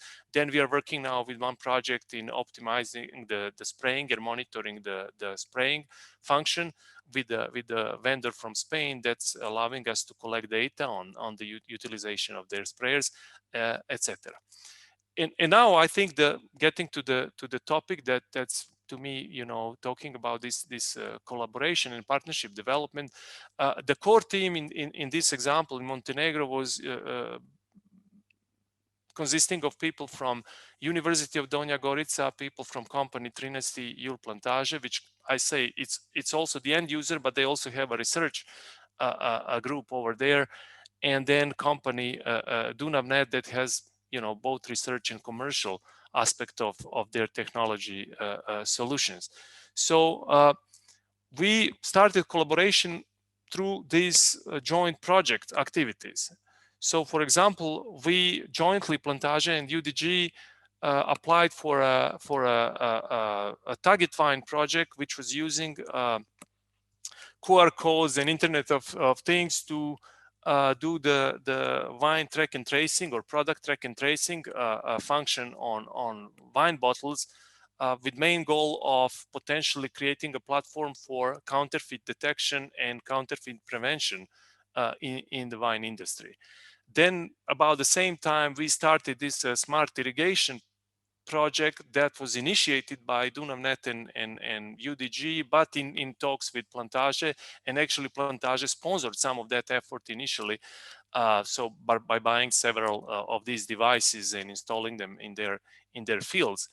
Then we had a joint application for a project that's financed by the Ministry of Science of Montenegro. So it's a national project with international participation, which is called DIPOL, Digital Transformation of Agriculture and Food Supply Chain in Montenegro. Again, we basically use these two ongoing activities or finished activities as a stepping stone for continuing this research with this DIPOL project. Now, this collaboration on all of these three projects resulted in, we'll in a couple of days have a couple more master thesis being defended, but we have around 4 master theses being 5 being worked on, and 4 will being defended and finished in a couple of days. Just on these projects that you see, we have a couple of PhD students that kind of one is graduated or obtained his master degree in this dipole project, and he's continuing as a PhD student. And also we had one on target find that's now PhD candidate as well. Now, all of this is not just limited to 3 of these partners, but we were kind of the core of moving these things around. What I wanted to kind of point out here, and that will be part of my conclusion, is that this collaboration has to go not just as academia being provider to end user, company like Plantage, which is a winemaker, but also has to involve the companies that are technology providers. So academia has certain interest. I believe the first presenter was talking about that. We might be interested in publishing papers or getting funding for new projects, but mainly at research activities. After we get to that level of the proof of concept, somebody needs to take that and create a commercial technology offering based on what we are doing, if we are technology researchers. And also we have these end users that are also stakeholders that are very interested in utilizing these products of this development. Sometimes I've been working in industry, in academia, in various settings. Sometimes you have these challenges where the academia, it's going to sound tough, but where academia disappoints the industry, the end users, because they always go to the proof of concept level. So the academia is not ready to push this unless you have a spin-off company or a technology company that takes over and do a commercialization part, which is sometimes it's often very different animal from just proving that some idea or technology can be used or works for certain application. Thanks to this collaboration, we actually joined a consortium which has 60 partners and applied for a project for Horizon program that's called Demeter. And this is one of the largest projects in Europe on the utilization of digital solutions in agri-food sector. So this is an ongoing project where we work on, and it's actually, from our point of view, I'm again talking about Montenegrin partners, we are looking into these 2 segments, one using Internet of Things solutions for farm management platforms, regardless if it's wine industry, or we are expanded to also poultry industry, but also we are continuing the work that was started with this target wine system in this tracking and tracing and supply chain monitoring functionality, which may include the blockchain technology as well. That will be experimented with in the Demeter project as well, that is implementing several pilots in this domain. Then this project that we have this presentation today, it is an Erasmus Plus project that is talking about improving the IT relevance or ICT relevance in agricultural learning. So combining and giving more IT knowledge to the people that are teaching or learning about agriculture. And then we also have a project that was result of some of these combined activities and some other projects, which is called Food Hub Center of Excellence for Digitalization of Food Safety and Risk Assessment. It is also sponsored by the Ministry of Science of Montenegro, and it's a very, very serious project, over 1 million euros budget. So back to the target find project, it was the idea was to use active QR codes, some smart tags on each wine bottle. And so it's not just a regular QR code, but it was a QR code that had some invisible ink on it. And then when you use a mobile app on that smart tag, it will activate the flash on the phone, and that will activate that invisible ink to show up. And the camera would detect that that particular smart tag is actually the original tag, if you will. Now, in addition to that functionality, we had several functions that were taking place on the server side or on the cloud side of the system, where we would be following the data about each bottle individually, and collecting the information from the user that are scanning, in a sense that even if you validate that this is the original bottle with the original tag, it still may be a refilled bottle, so it still may be some sort of a counterfeit in place. So we would keep that information. If we have the information that the bottle was used or opened or sold, we could match that information, with the historical data about each individual bottle, and have additional intelligence behind it to detect if it's authentic or not. Of course, it was relying on the engagement of end users and scanning and getting this information throughout the supply chain. The irrigation optimization, we had several irrigation nodes installed in Plantage. We are collecting the information on soil wetness or moisture on 2 depths on each location. We are also using weather stations. All of this data is collected by these Internet of Things nodes and then communicated using LoRa communication to LoRa gateway, or using a mobile communication to communicate it to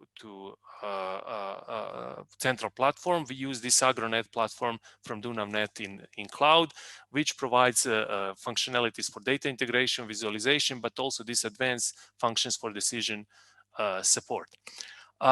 Also, I'm just noticing on the picture, I'm showing you, this is not actually the picture from Plantage, but picture from the apple orchard in Montenegro. And this is one thing I wanted to mention, is that we didn't limit this to the only Plantage and UDG and only 3 of us working. We actually are trying to include as many as possible different varieties of applications. So we have orchards, we have poultry, so animal farms, but also small wine producers. So we had several other installations that took place, trying to expand the end user involvement and in this collaboration. This DeepOL project again was dealing with both of these situations. So these are the examples. I think the upper left picture is actually from Plantage. The upper right picture is from one small wine producers, and bottom down there you see again this apple orchard that we have. We have the installation on DeepOL project in Plantage on the peaches as well, and we actually plan to do it for olives as well. We'll have a little lab established, field lab established for through this viral project that will be actually at least idea was to be involved with the olive tree farm. The Demeter project has budget over 17 or almost 18 million euros, 60 partners, 2 institutions are from Montenegro.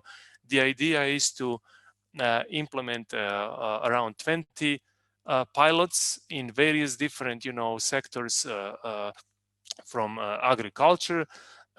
It will involve a large number of hectares of land, large number of farmers, so almost 6,000 farmers, almost 30,000 sensors, over 80 sites, etc. So this is kind of the slide that covers all of that. 15 member states from Europe and 3 additional states. So the total number of countries involved are 18. So projects like this, we were maybe sort of lucky here because we got involved in a very large project, but this is actually a framework for development of these partnerships between academia, business, and end users. Viral projects, again, it has several goals. I like to point out the education of educators, but also engaging and educate farmers, and then also this collaboration, interdisciplinary collaboration between people in academia, but also people on this relation between academia and business. Finally, our involvement in this Food Hub Center of Excellence will be focusing on blockchain technology and food or product track and trace applications mainly. There are some other applications for tracking the whole supply chain in the food production, but this project will also be a platform for development of partnership in this domain. As for conclusions, it is important to think that we now live, I'll remind about these sustainability goals from the beginning. I mean, we live in the world where the research activities have to be multidisciplinary. So that's one level of, so I'm just talking about here about academia, but I mean, it's applicable when you expand it to all the possible, academia, business, and government, and all the possible players here. But we have to be talking about multidisciplinary research and multidisciplinary innovation. Then international components is also very important. I mean, we cannot now, continue living in bubbles. We have to cross the borders and cross the continents and, work together. This COVID pandemic, from one end, it's preventing us from traveling, but on the other end, we have so many Zoom calls now that and it's much easier to actually get people from all over the world involved in these Zoom calls or webinars. So there are some benefits to it, and there are some disadvantages, but we have to be looking into into this international collaboration. Research and innovation have to go one with another. And in this domain, but I think in any other domain, this collaboration between academia and business have to include various type of business, collaborators. So not only end users that will be, consumers of whatever we as academia are researching or trying to innovate, but also we have to talk about with technology providers or companies that can take over these proof of concept solutions and convert them into the commercial offerings and services. Also, if we have end users like a company Plantage and university like UDG, and we have a solution that's coming, that we think will be a new IP or new proof of concept that need to be pushed to collaboration, one option is also to become a technology provider. So to start your own business, to have a spin-off companies that might be funded between both business and academia, players, or to have people from academia involved in that. So this is one of the provisions.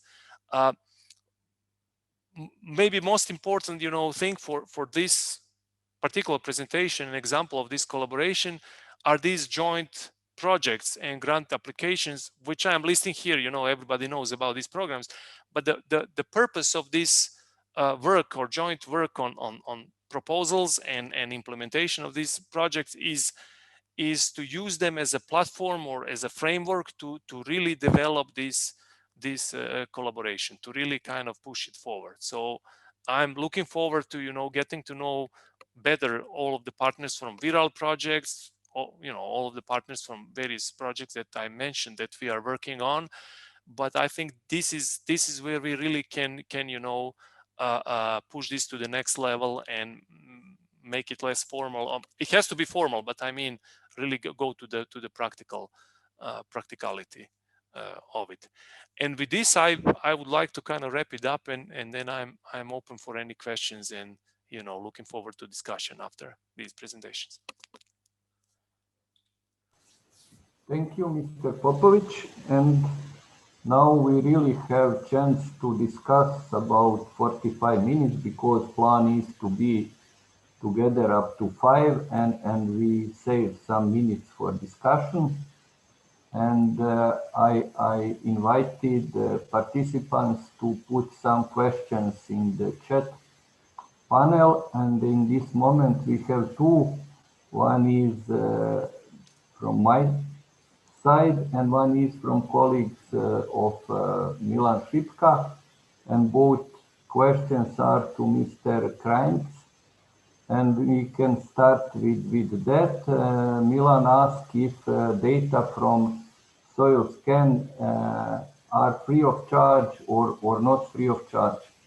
Željko, if I may interrupt you just before Sergey gives answer, one reminder for all participants just to put their name in the chat session, like some kind of attendance list. So during this discussion, who is not signed, let's say, to put his name just in case to have.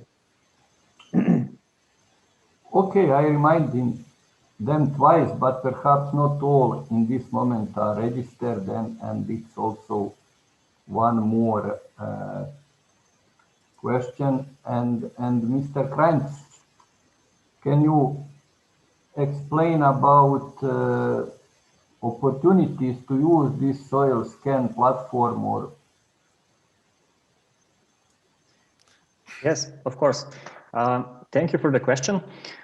So the data from the soil scan, this is the part of the platform that integrates the available data. So soil scan data are the data from the soil analysis, data, the yield maps, the data about electroconductivity measurements of the soil.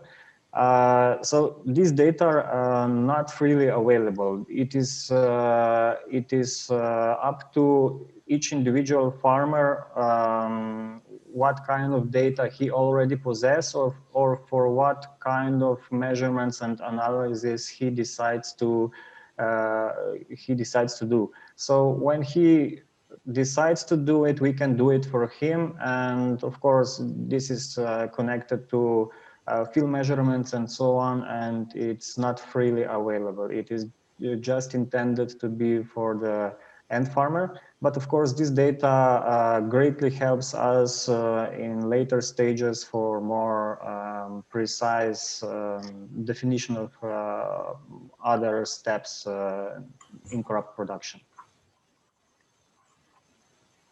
okay, thank you. I hope that I answered your question.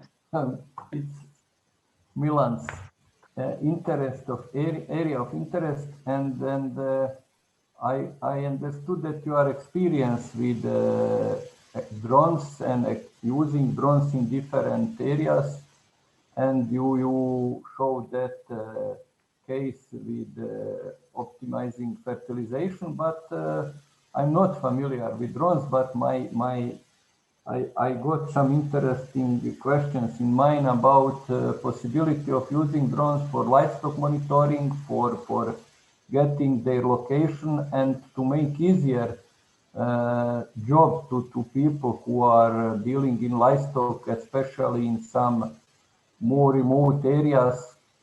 And do you have any experience with that, or some informations about that type of practical use of drones? Good question, actually. I must say that in past years we received some inquiries about the use of drones for livestock, especially here in Slovenia. In remote areas, we had huge problems with wolves, with wolf attacks and bears.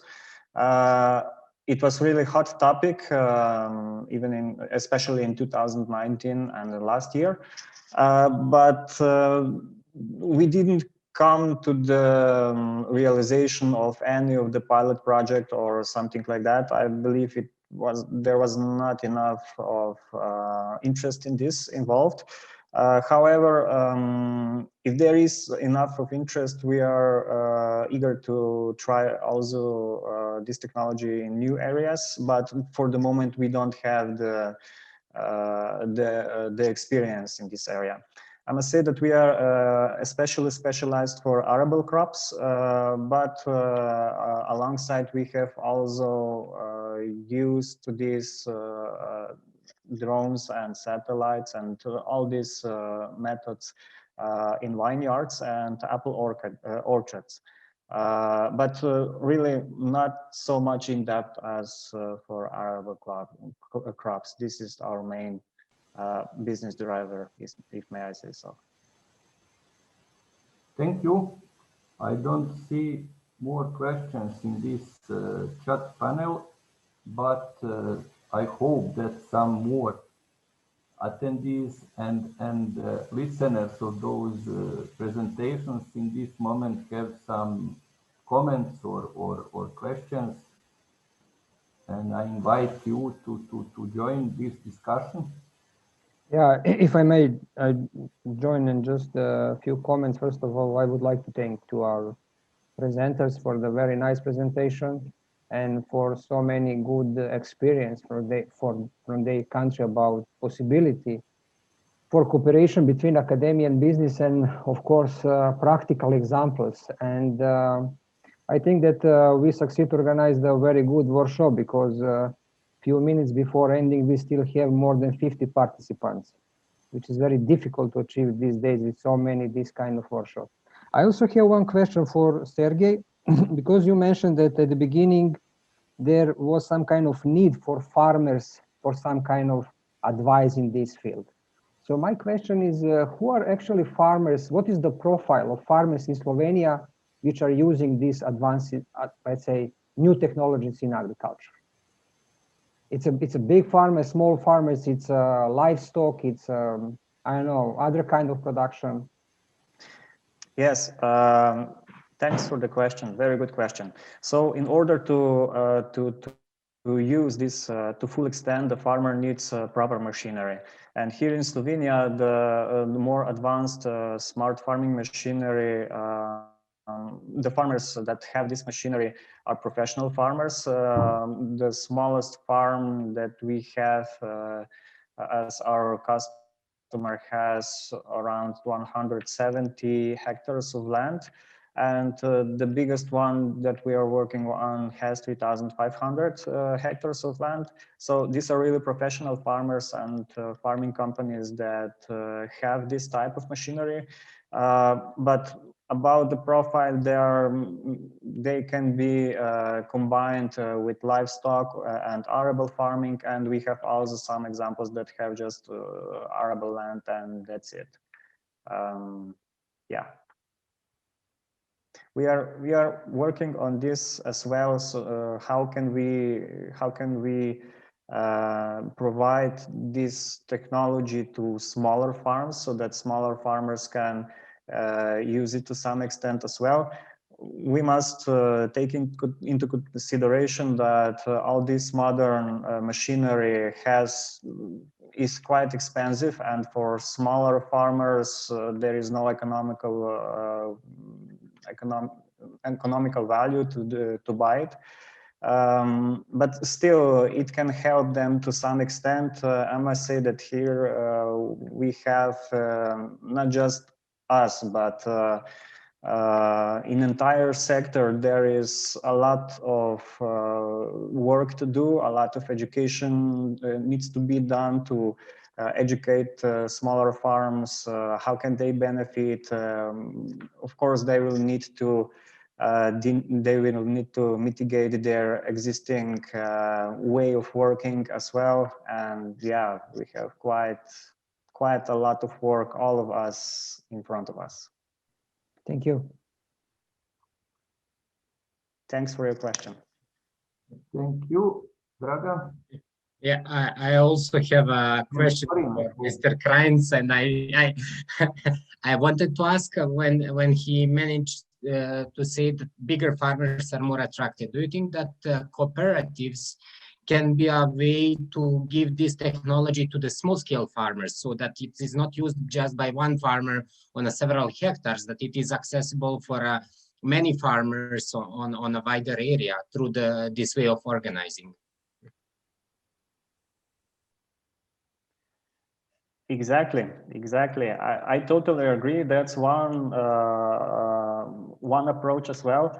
But of course, it comes at the end all to the farming machinery as well. So I don't know what's the situation in your country, but here in Slovenia, this system is not working yet, if may I say so, so that the farmers would join the forces into some cooperations or something like that, and to purchase the machinery together and use it on more farms. But I believe that's the way to go, and of course this is connected to the education and to changing their way of thinking and their way of work. And of course, the agriculture policy makers need to support that as well. in a country where I live in Germany, it is through the agri-machinery rings is available for the smaller farmers. But in a country where I come from, so in Bosnia and Herzegovina, the way of organizing in cooperative is not on this way. So they don't get this common way of understanding why it's important for them to share not just drones, but other machinery that you don't use every day. This is a problem. Yes, exactly.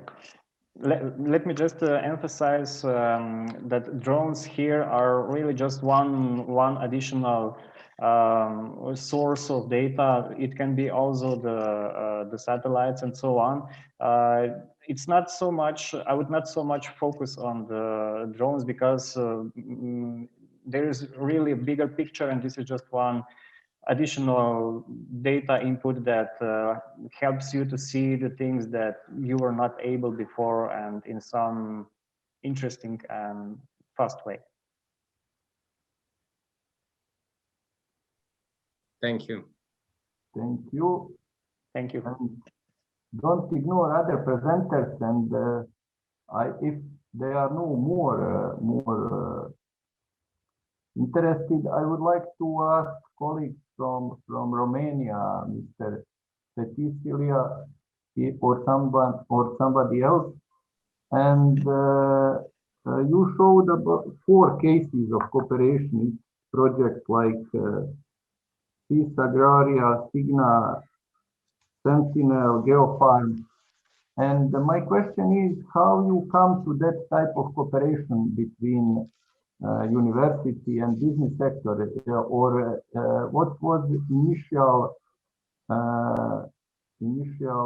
motivation for that, or what was pushed by university or pulled by business sector, or all of that projects are on some way pushed by some grants or some calls, and only obligation was to have that consortium of representatives of both sectors. How you come to that project?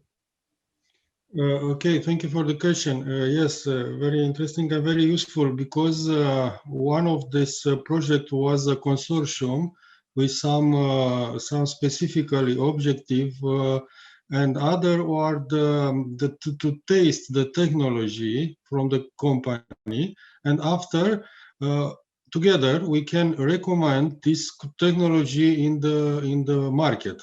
So the interest is the both side. If there's both the sell side, and I think this is the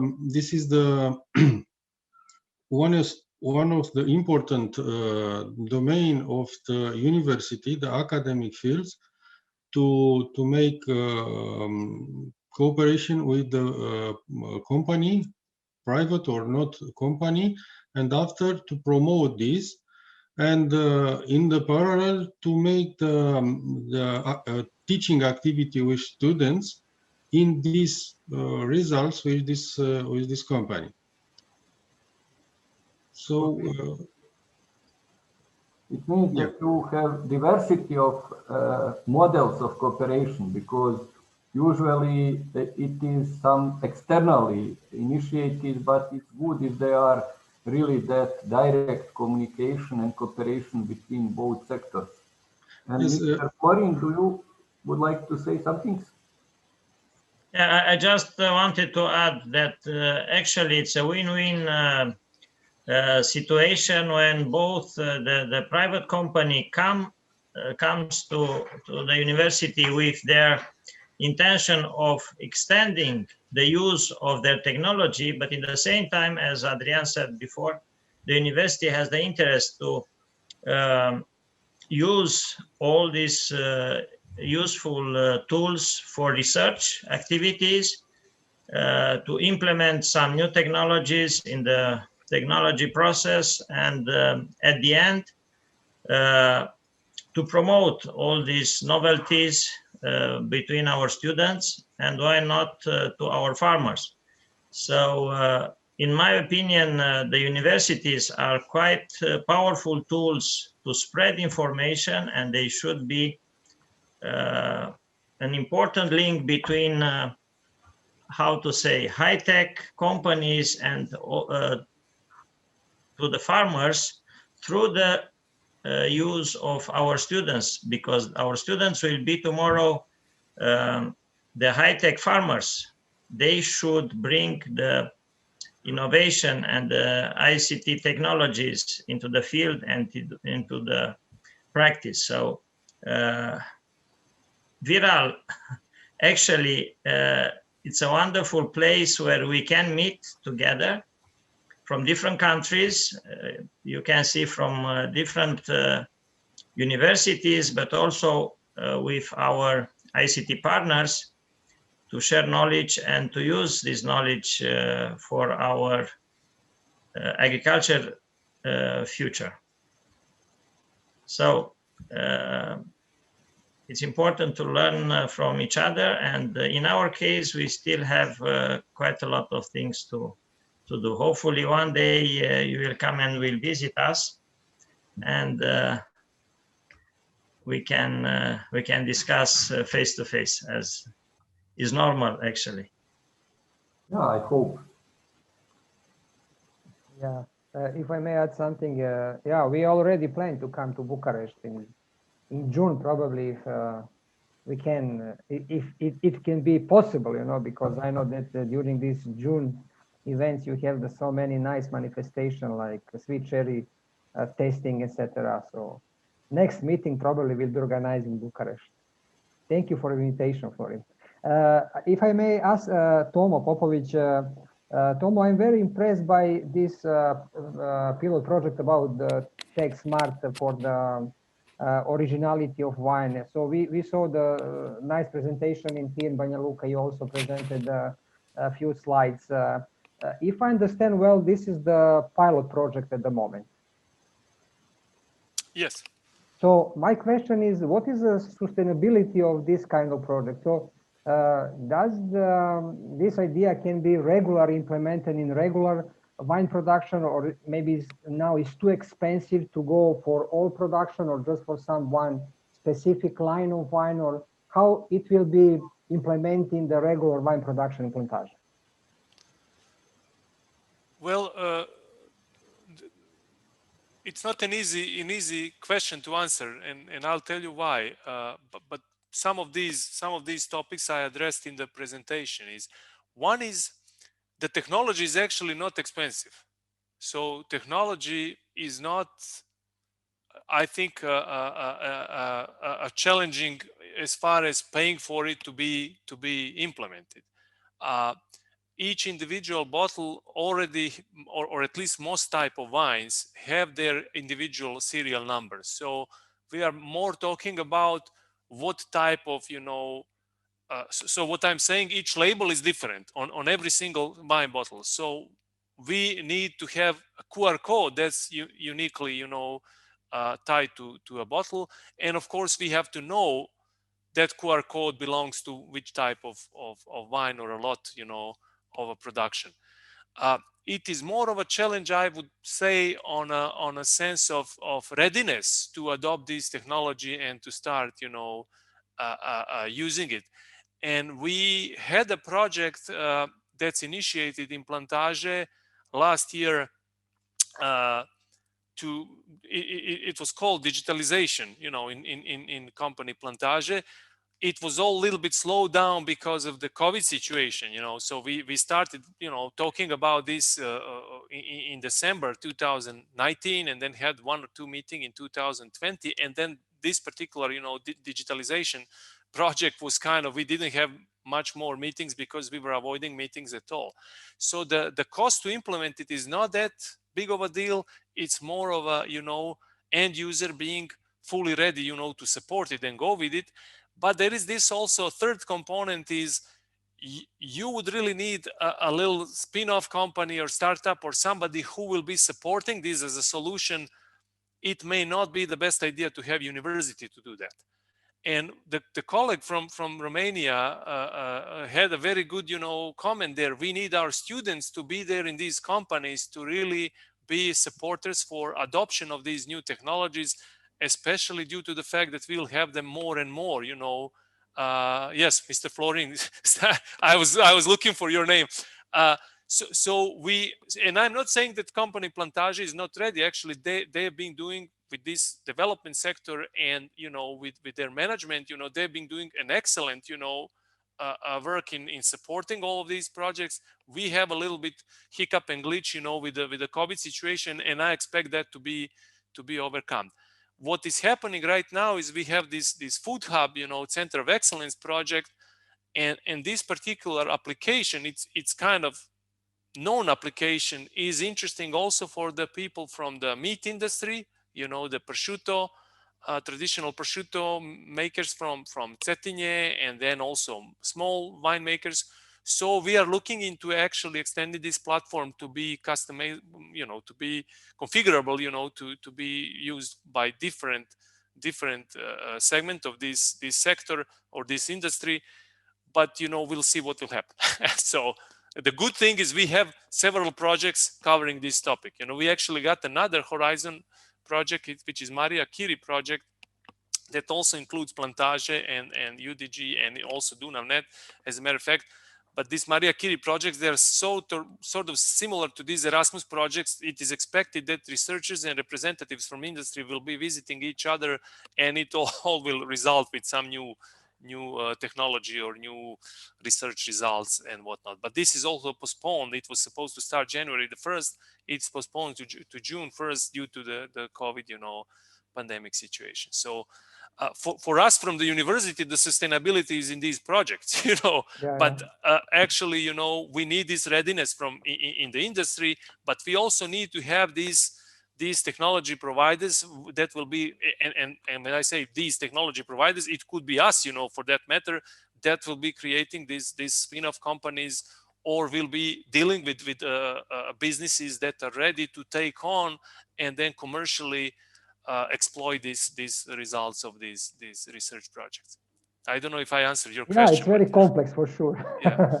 Yeah. It's actually maybe easy, but it's not, easy for us, because we are all in our own setups, that sometimes it's hard to, get out of these setups, Okay. But, thank you very much.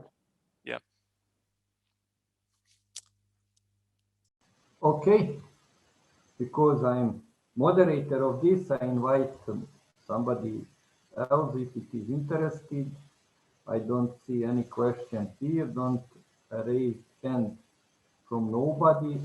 If no, I would like to thank all of our presenters today on really great cases and presentations, and that will be some ideas for us to thinking about some new projects and some proposals of cooperation on different sides, because on this workshop are attended representatives of business sector and also representatives of university and research institutions. And I hope that we really spend this time very useful, and in according with this situation, we find a way to continue with planned project activities. And as we all noticed and mentioned, that we prefer to be somewhere physically and to see some of these things in practical use. But I hope that soon we will have that chance, and as Miljan said, perhaps in June some of project participants will have chance to visit Romania. It's priority to stay healthy and safety, and to adjust our activities with this extraordinary situation. I would like to thank you for participation. I don't know if Miljan would like to mention something more. If no.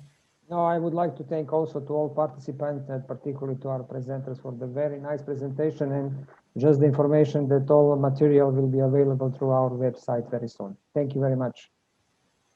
Okay, goodbye. Stay safety and healthy. Goodbye. Thank you. Bye. Bye. Goodbye. Bye. Bye.